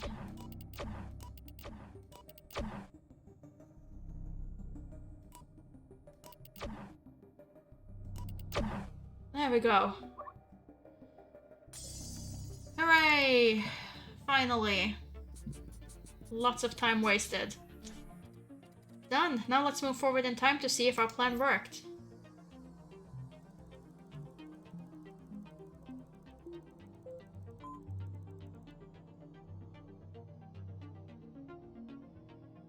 Okay, find Deckard. He's not there.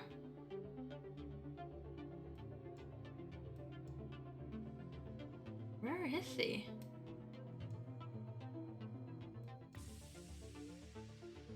Oh, there they are. On a nice, lovely date. Oh, would you look at that? Not only is Deckard in perfect health, but he's in company of Nina, and something already seems to be blossoming between the two. I say we can pat ourselves on the back, detective. We did it again. Where were we? Ah, at the dawn of the information age. I can almost see you, furrowing your brow and wrinkling your nose. You always do that when you're deep in concentration. The three parties in the game, Crimson Vow, Eye of Ra, and New Dawn, are still at work. First two are in the palaces of the people who matter, and the third is recruiting activists among petty criminals and hackers. So, a hacker, a member of the New Dawn, will reveal to the world of the existence of the two ancient organizations. Guess what? This caused a lot of trouble, including the fall of the information age. 33 minutes, ugh. Good job, detective. We prevented the ultimate end of an innocent man, preserved a future happy marriage, and perhaps gave a criminal a chance to redeem herself and return to an honest life. I almost want to linger a little longer to see if and when Nina reveals her past to Deckard, but I really think she will. Unfortunately, however, we don't have the luxury of gossip. There's still a lot of work to do.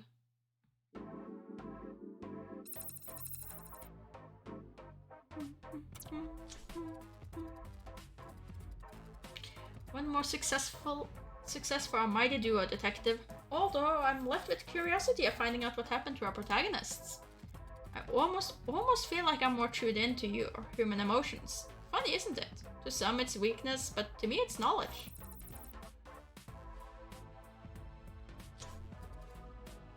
Anomaly detected. I was so lost in thought that whatever definition could apply to something not organic, like me, but I wasn't expecting that.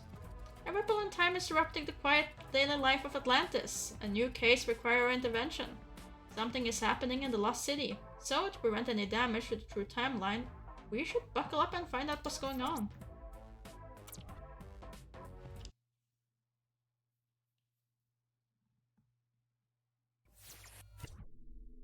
The Green Envy Cinea.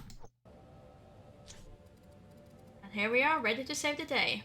Pun entirely intended. We need to find a crime in the main plaza near the city gates. A guardian is in trouble. This will be interesting. Let's go find out.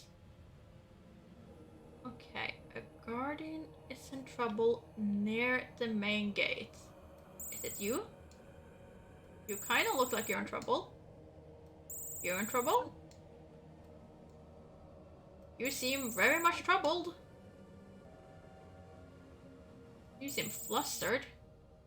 Someone here seems melted. A headless guardian. Being headless is unusual. It's usually an undesirable condition for sentient beings. Besides, shoulders and necks look sort of unfinished without the piece de resistance surmounting them. Fortunately, the situation isn't as gory as you might think. Guardians don't die when they're beheaded. We can bring the victim back to full functionality. Won't be that hard, and all we need to do is recover his head, and he'll be back on his feet in no time. Okay, find the Guardian's head. I'm assuming for that we're gonna need to smash things?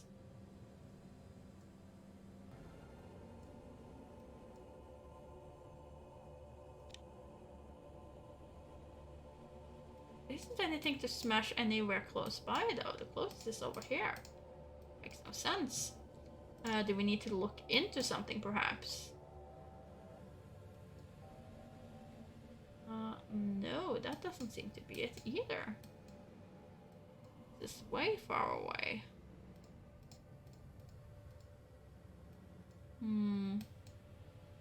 Guardian's head.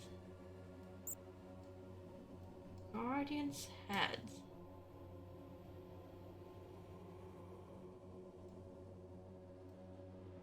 It's the postwoman. You have something on your back, but I don't think it's the head of a guardian. You're trying to put something in a pot. You have another guardian entirely. Same here. Just making sure that that thing being thrown there isn't the guardian's head. This makes very little sense to me. Because these things are guardians. So I'm looking for something that looks like this.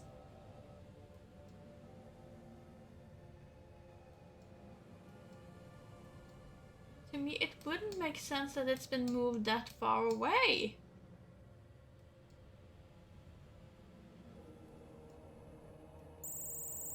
You're very upset about something, but I don't think it is that thing. You have a parcel with a little burger in it. Oh, they were out having ice cream date. How cute.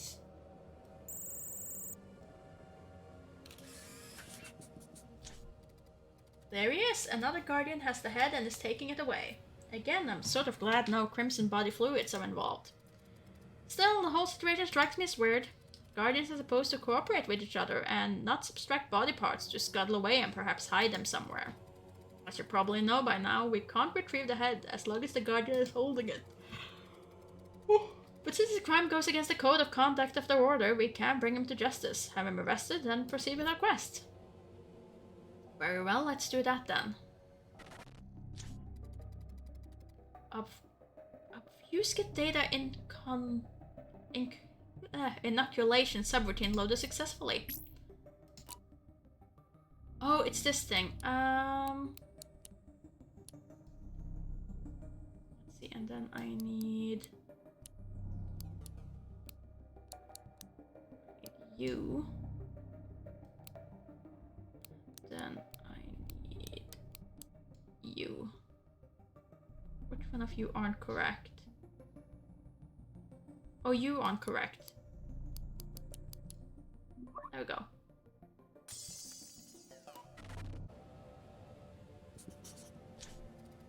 That should work. We iterated with the leader of the Guardians, the big boss, one tasked with keeping his friends in line.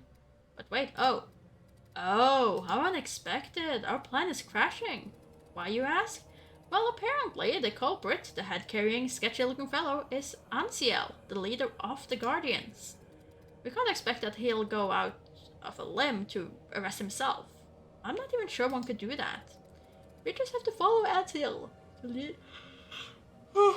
leader of the Guardians, and recover the head when he puts it down. I mean, he can't carry it forever, right? Right?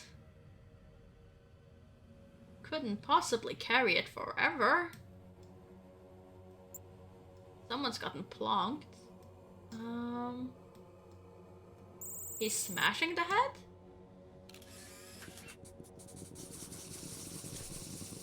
Oh no, he's destroying the head. That's a pretty extreme measure.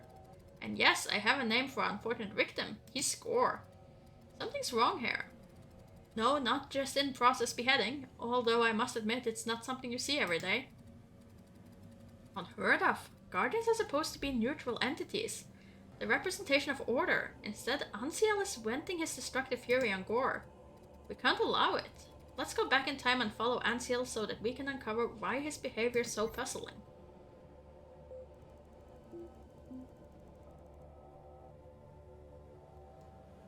Oh, he's so in love though. Oh, I'm glad we solved your little drama. And she's having her letterings happily as well.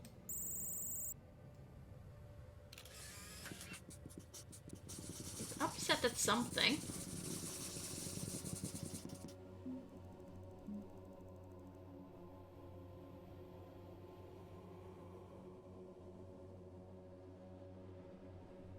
Oh, there she is with the letter, handing it over.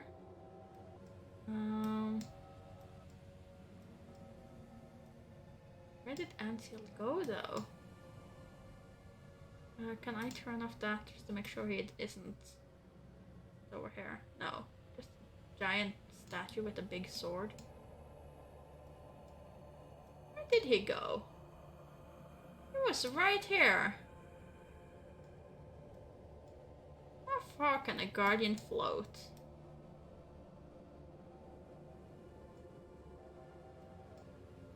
Didn't think this far.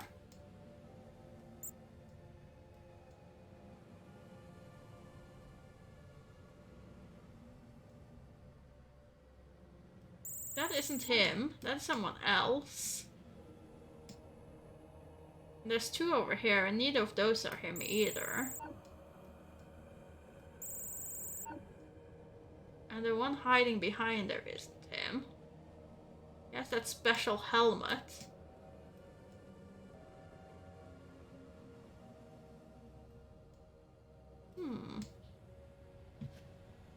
Where did he go?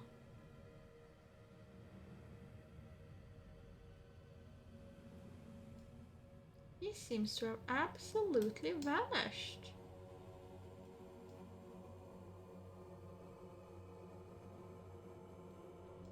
There's one over here. Is this him? A little bit bulky. Oh, but wait, someone has tampered with reality. This conclusion has Chimera's fingerprints all over it. Do you see the distortion? What a peculiar scene. Correct me if I'm wrong, but it looks like Ansiel and Gore are proposing? To another guardian. And yes, I have her name. She's Delia. The pose, the gifts, everything points in that direction. But due to Chimera's intervention, Ansiel gave her some garbage. Detective, I'm not the expert in courting rituals, but I can imagine Delilah's reaction. No, Dahlia's reaction. This outcome wasn't what Ansiel had in mind. He intended to offer Dahlia a gem. Now it's clear the resulting blind rampage that must have invaded Ansiel's synthetic mind.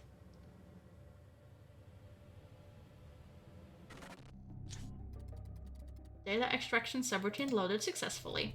To find what happened in Ansiel's mind after Chimera made him everyone's laughingstock, we have to hack his neural system. Well, that is just a match too, so that's fine.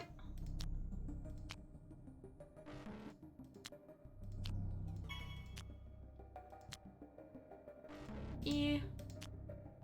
More of those hill types. Huh.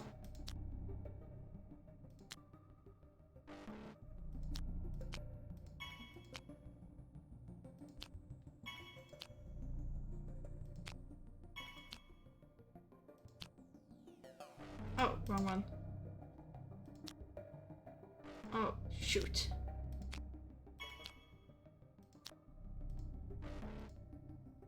Really? Was it this one? Huh.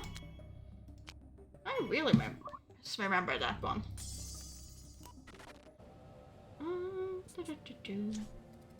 We can safely assume that Ansiel felt tricked and unjustly rejected by the one he loved. In his eye, Gore unfairly stole Dahlia from him, and he set on getting revenge on his despicable rival. Separating his head from his neck to him must have seemed like a sensible solution. I have an idea. I'll call it the Cupid strategy. Let's look for another guardian who can be perfect for Ansiel and will prevent him from committing the crime. If we discover what Ansiel likes, maybe we'll find a guardian who is more suitable than Dahlia. Okay, let's find out what he likes and be a matchmaker. Yay, matchmaking. Okay, discover his tastes. Is this him? He enjoys spending time feeding the fish. Okay. Fair enough. Everyone needs a hobby.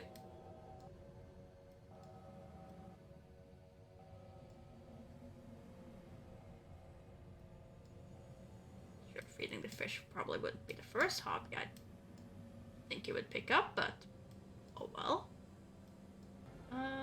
Where did it go? Kind of moves all over the map so far, so I don't trust myself to limit his fare or even look for him. Like he just moves wherever he wants to move and how far he wants to move. That's not him. That's not him. Where did he go? Where did he go?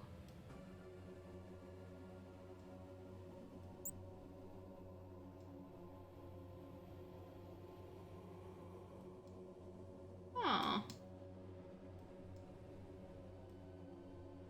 I can't see. Could he potentially have gone inside somewhere?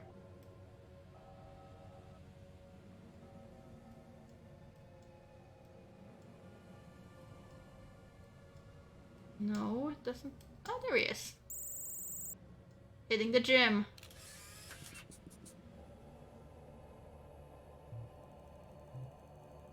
Feeding fish, hitting the gym.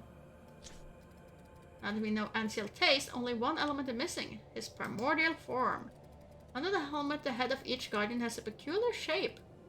Compatibility between guardians lies in such shapes. If the heads share the same structure, they can form a bond. Okay, discover his primordial shape. He's there. What? That's not him? Do I have to smash his head? Okay, here's a primordial form of Ansiel. At this point, we just have to find a guardian with the same taste and primordial shape.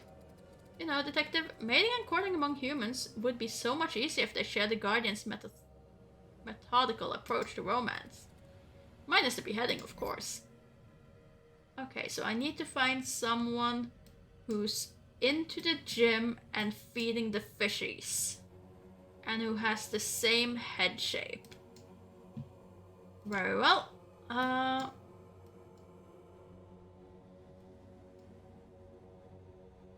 Let's start looking.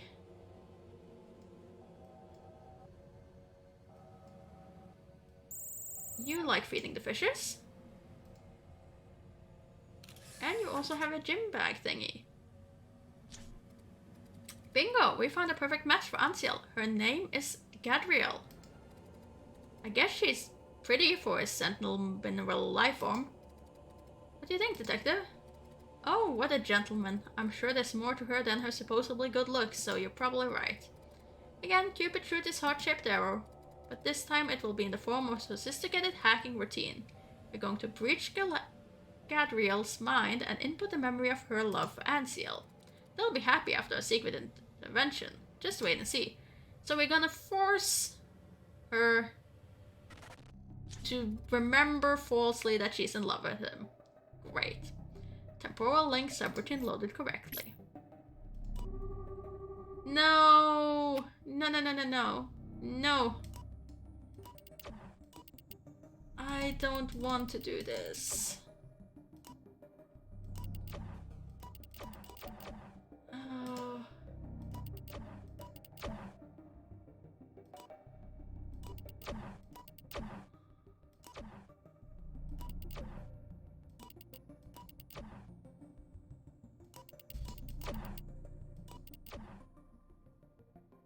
and then go one out.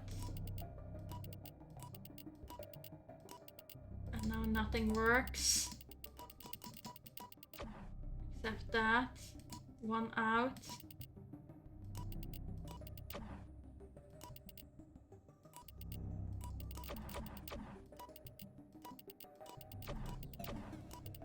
That doesn't work at all. Okay, go in, all the way in.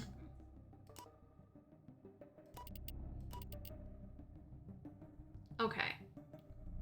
That one has picked up. Go out once.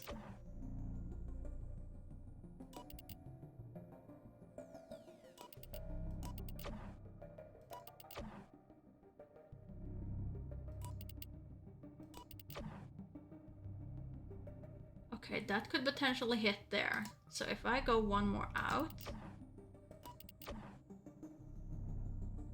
No, not you. You're okay, I think. No, you weren't. Why weren't you okay? I had two there. Oh, this is unfortunate.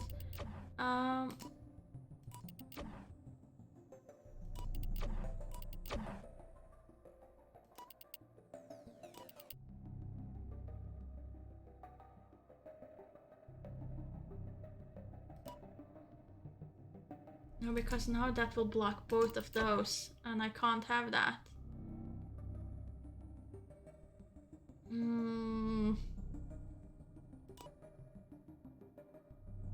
You're currently useless.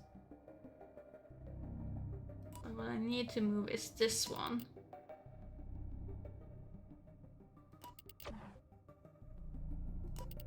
So that it doesn't block.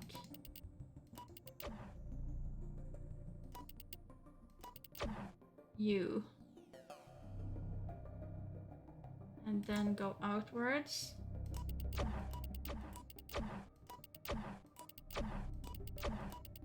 You cannot hit that one. And go outwards.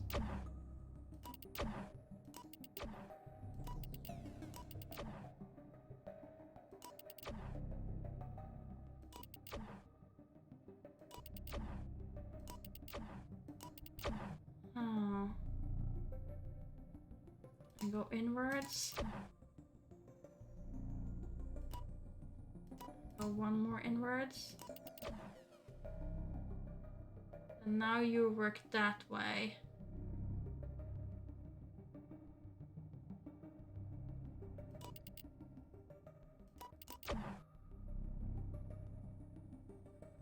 You're open. You're open. Go out. Go out. You don't do anything, do you? So can I somehow... I can make you hit that, but then you close down both of the other two.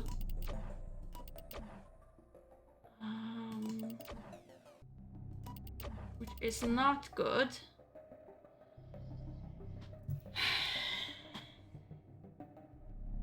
Okay, but if I move you,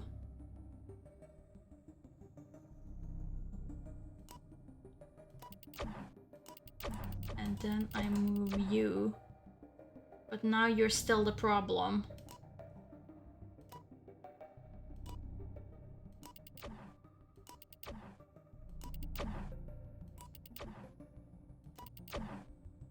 Because you can't hit everything at once. There will always be one at least.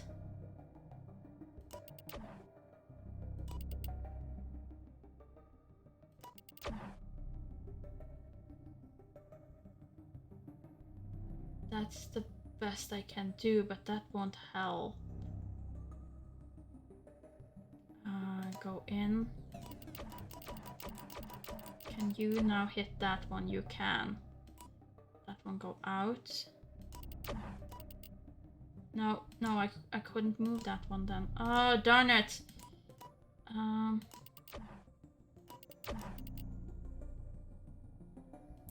Right.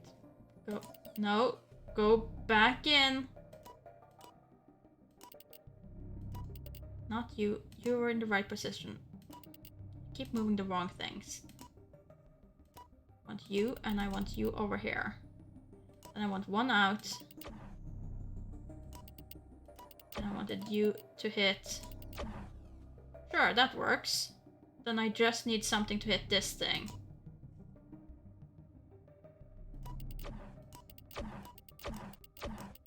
Is that possible, or will it now always hit something?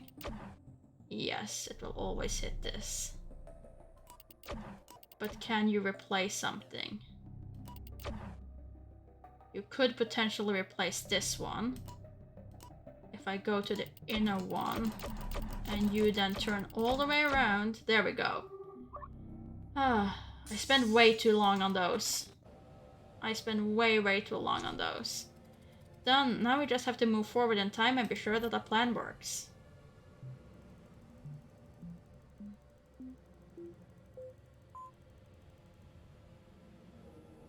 Okay, and let's see if we can find them. Having a happy couple's time. He's feeling a bit confused. Where are they? Are they having a lovely time in the gym perhaps? There they are. Aww. As planned, Ansiel and Gadriel are now together, and we managed to prevent the events that led Ansiel to commit this crime. Let's bask in our success. True love triumphant. Conditions may apply. I thought Chimera has given up her devious plan, but for now we succeeded. Good job, detective. 22 minutes, 32. Ugh. Damn puzzles. However, we've seen how Chimera exploits the citizens' feeling of envy. She may do it again in the future, and next time we may not be so lucky to find a solution. We have to prevent this from happening. To do so, we need to introduce the crime of envy. That way, no rogue AI will be able to exploit this feeling a second time on the plan. Let's give those pesky AIs a hard time and rewrite the melody of this fragment. No, let's not. La.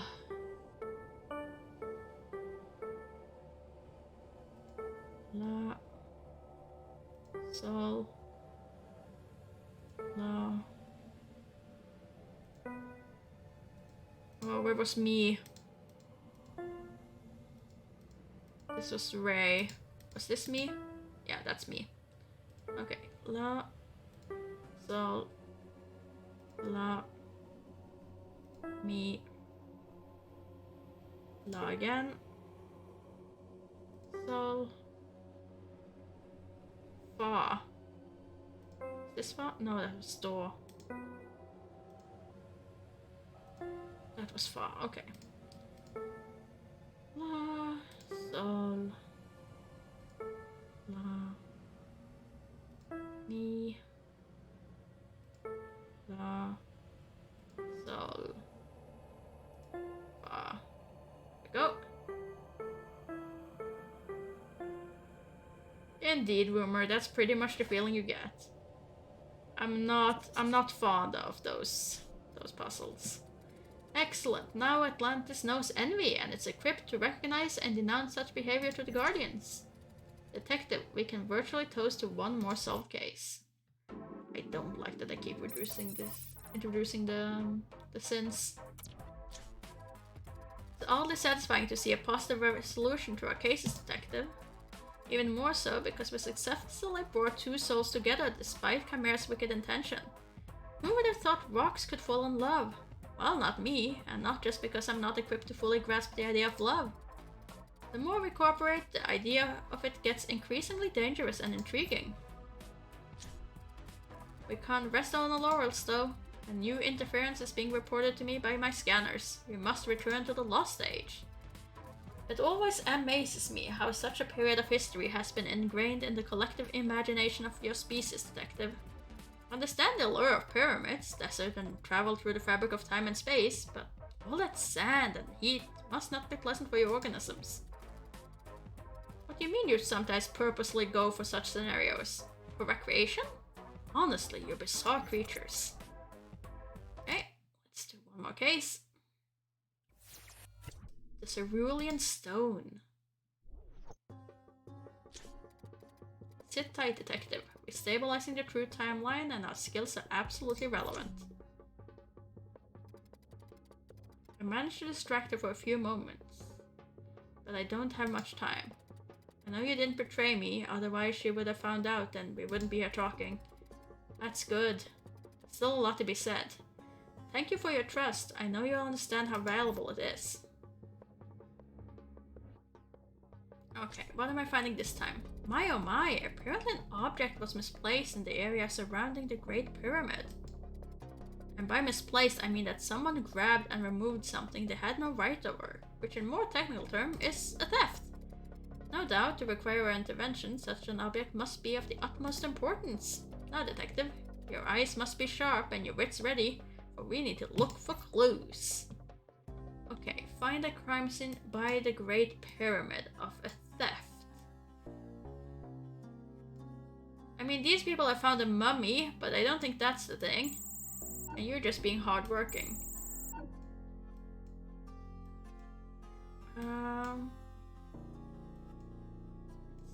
Theft.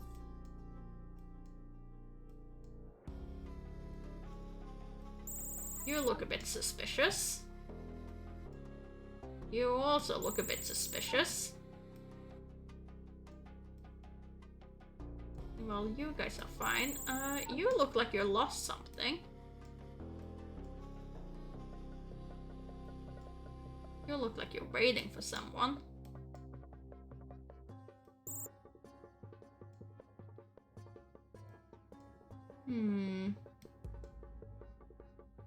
Oh. Still being mocked.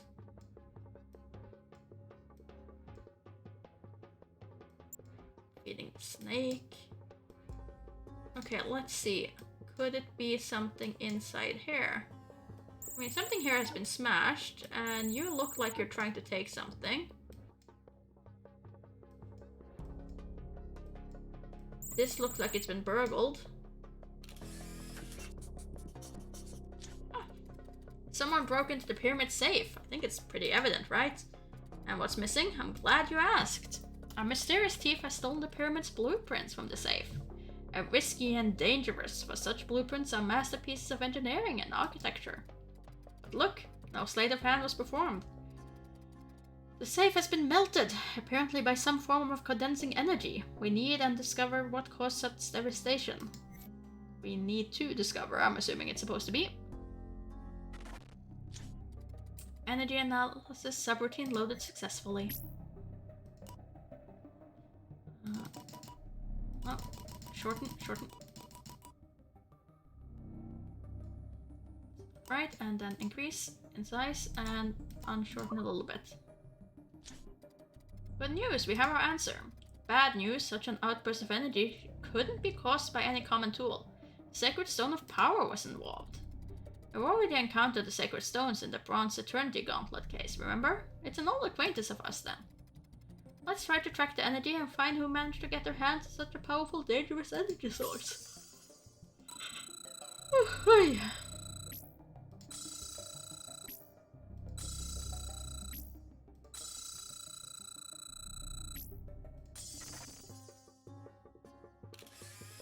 It was you. Ah, and the culprit is no ordinary thief. It's Arya, one of the city's most infamous and wanted thieves, a true pro. Her skills didn't disappoint, I'll give her that, although this works to our disadvantage. She disappeared before we could lay our hands on her. Speaking of hands, here's the reason. She's wearing the Eternity Gauntlet, and she's carrying the Sacred Stone of Space. This shouldn't be an interesting pursuit, detective. Arya keeps jumping from point to point, and she's too quick to be caught. But we're not entirely helpless. The system can record some moments frozen in time, and we can try to catch her in such circumstances. So what you're telling me is she could be absolutely anywhere. Okay, let's try to get a look. Kinda dog hyena-like. Wearing a hood in that particular case. Didn't have visible here, so I don't think it's you.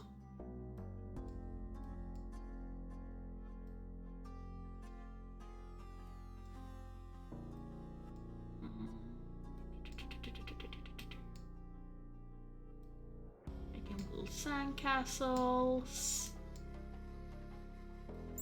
Bunch of upset people.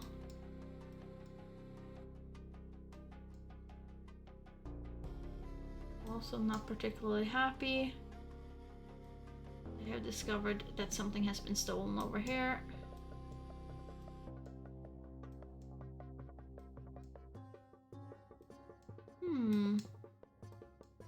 Where could she be? There she is.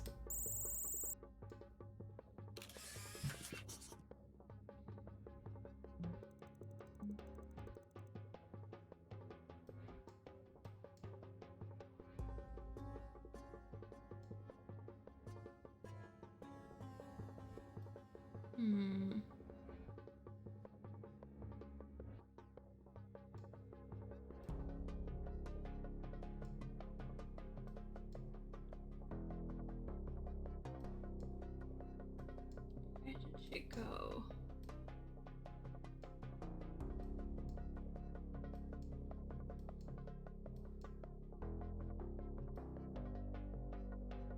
How far could she have gotten? I mean, with the teleport thingy, probably real far.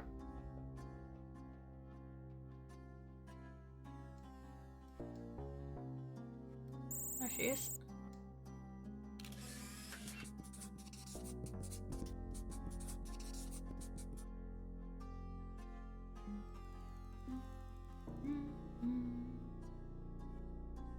Let's see. Where's the next one? Where's the next one?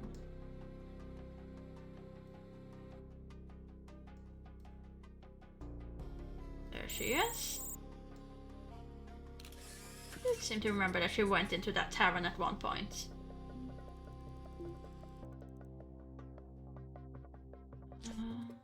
Fine, no need for statistical analysis. Clearly our strategy isn't working. How do you catch an opponent who's too fast for your abilities?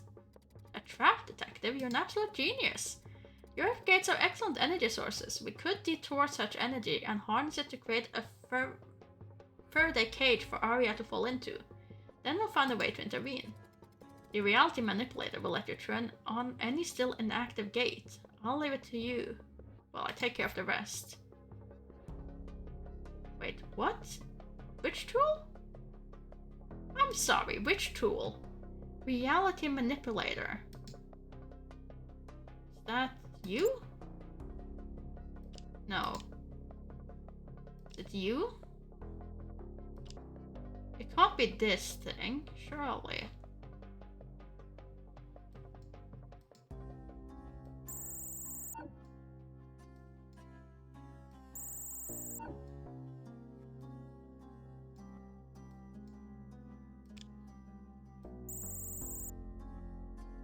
Oh, I wish it said which the name of the different tools are. Reality manipulator. How am I supposed to remember which one's which?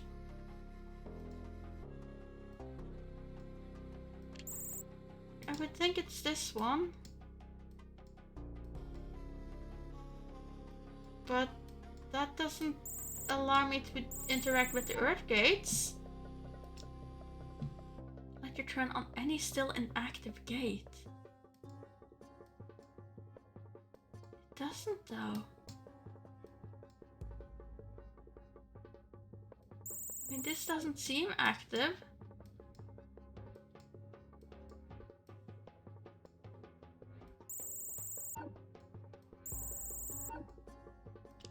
Can I... Oh, okay, so that's the one. Okay. Very well. Let's see, let's turn on all the gates we can find then. So I was just using the wrong tool. Great job, detective. You managed to activate all the needed energy fields. Watch and marvel. We're going to hack into the gates and turn them into an effective trap. Temporal link subroutine loaded successfully. Oh, this... Just because I don't like this puzzle, you're really enjoying throwing it against me now, aren't you, game?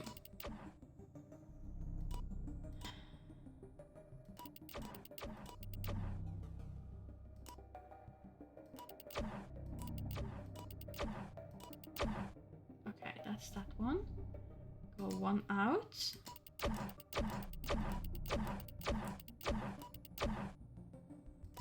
Capture 2. There we go. Okay, that one wasn't too bad. That was the easy one. Perfect, now we know each gate's energy signature. All that's left to do is putting them in resonance. This will at once let us build our cage, and hopefully Arya will slip into it. She'll never see it coming.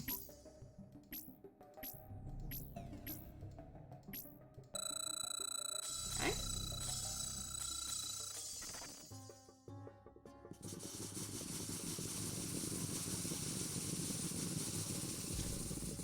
Everything's ready and the trap is set. Keep running, Arya, if you wish, puny human. You don't stand a chance. Alright, I'll cut the bragging, but no, I definitely don't sound like a B-movie villain. I don't even have a signature evil laugh. Ah, I see, you were joking. You're a funny one, detective.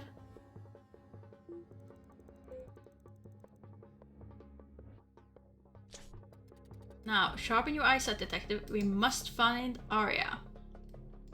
Okay, so... where would she be? Oh, something's really happened over there. I want to figure out that story. She's not there.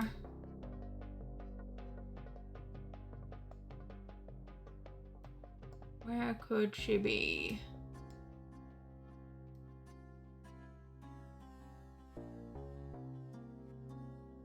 There she is. Almost walked right past her. Ah, gotcha. There she is. Now we can have her arrested. How does it feel to be stuck behind bars of sizzling energy, Arya? 12 minutes, 22 seconds. Oh, not too bad. Not too bad. A partial victory for many questions remain. How did Arya obtain the sacred stones? And again, why did she steal the pyramid blueprints? But above all, we don't know how the paradox was created. In the true timeline, Arya never stole the blueprints. So the investigation isn't over yet. I'm sure that in Arya's pockets there'll be some clue that will help us find answers. Upon her arrest, she was taken to the barracks. The guards removed her personal belongings and placed them in a chest somewhere around there. Let's look for them. Okay. I thought the barracks was over here. And if we're looking for a chest... of all the trinkets that fill Arya's pockets, one stands out as irrelevant. A letter. I'm sure those lines will reveal some details we can use to solve our case. This hidden information is shielded behind the ancient language it was written in. Where were we? Ah, yes. The end of the Information Age, the birth of the Eon Age. A time when inequalities became even more pronounced and created fertile ground for the outbreak of another revolution. Crimson Vow and Eye of Ra from their ivory towers can't allow humanity to collapse into a black whirlpool of degradation. And so they choose to act, if only they had stopped to think.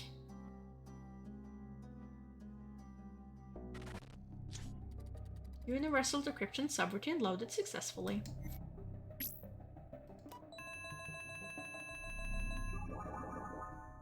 Okay, so I need that and a beetle. Then I need another beetle. I need that. And then I need... ooh, that's not good. Get that from this angle. That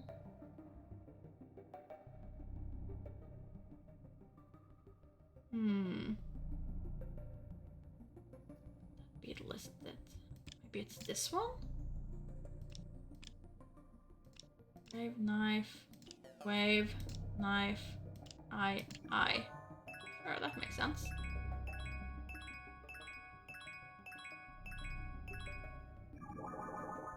And then I need unk, wave, beetle.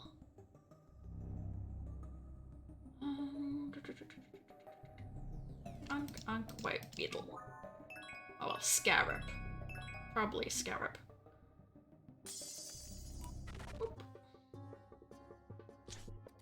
I knew it. Someone commissioned the theft to Arya. The mysterious instigator is Sen, a wealthy, jealous noble from the nearby city. He wanted to copy the majestic pyramid of the pharaoh and build one for his family too. Now there's just one missing piece. Let's follow Arya until we discover the moment when the sacred stones come into play.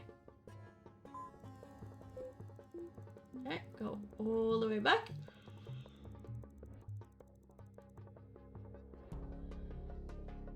And let's see, now we have to find her again.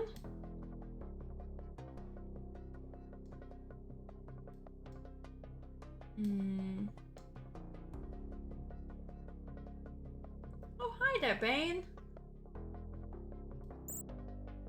I mean, it's easy to forget. Well, I honestly know it's not as easy to forget that it's Friday. Most people remember Friday because it's a good day. It means weekend. But I guess if it's had a busy day, then it's easy to lose track. Hopefully you had a good Friday so far, though. Where is she? Where is she? Where you gone, you sneaky thief? Not that many places left for you to hide. So much of the map has just been locked in. That's not you, it kind of looks like you.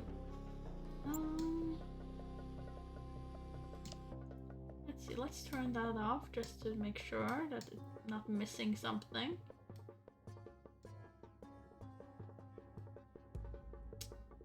Someone's having an argument over here, but I don't think she's there. That doesn't look like her. That really doesn't look like her.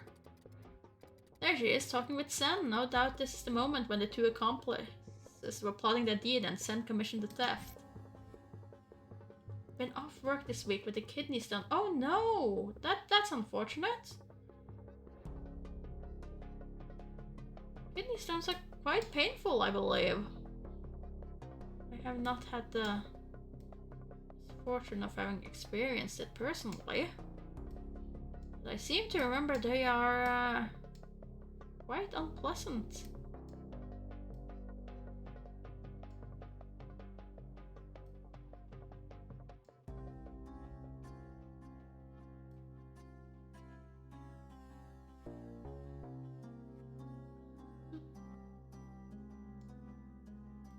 Where is she?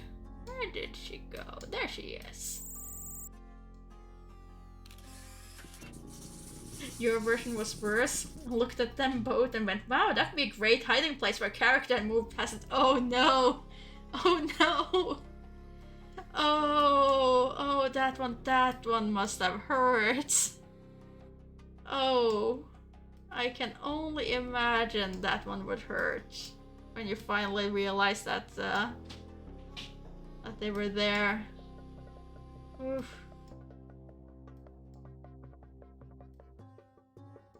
Okay, she's here. She can't have gone that far. But then again, it's this map where they just teleport straight across from it without doing anything, so who knows?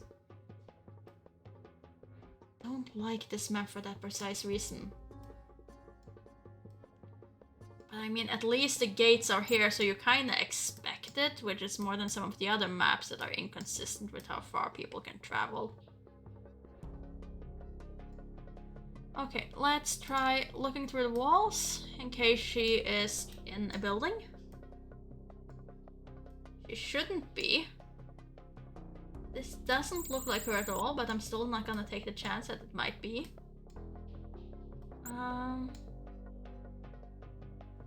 Is this her? It kind of looked like a hood and the ears popping up. Would you look at that? I knew something was off. Arya is shopping at the stall where knickknacks are sold, and the seller's oblivion, nonetheless. Took seller's place and tampered with Arya's purchase. That's where she bought the gauntlet, and of course it was Oblivion's doing. At last, the answer to our remaining question. The case is closed, detective, but I smell more trouble coming. Those rogue AIs are always lurking and looking for a way to catch us off guard. The two ancient organizations succeeded in finding the sacred stones of Atlantis. As I said, fallen but not gone. And through their power they realized a network of AIs. Yes, those very ones, the ones you had a chance to meet. The ones that Eve assimilates. Together they form the Oracle Protocol. whose purpose it is to ferry humanity out of the dark whirlpool into which it has plunged. One noble goal, peace. Well done, detective. Once more we preserved the true timeline. A small, apparently petty crime could have had tragic consequences, and our intervention solved the issue before it even arose.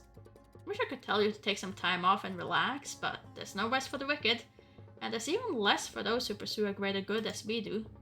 Stay sharp, we'll have more mysteries to solve soon. Well, at least, if you missed them, Bane, that didn't affect your time. Since that was after you had already received the time for that case.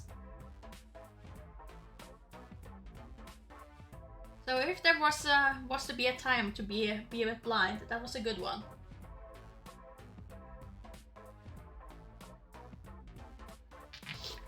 To say that various members of your species continue to insist that there's a band of aliens in the construction of the pyramids.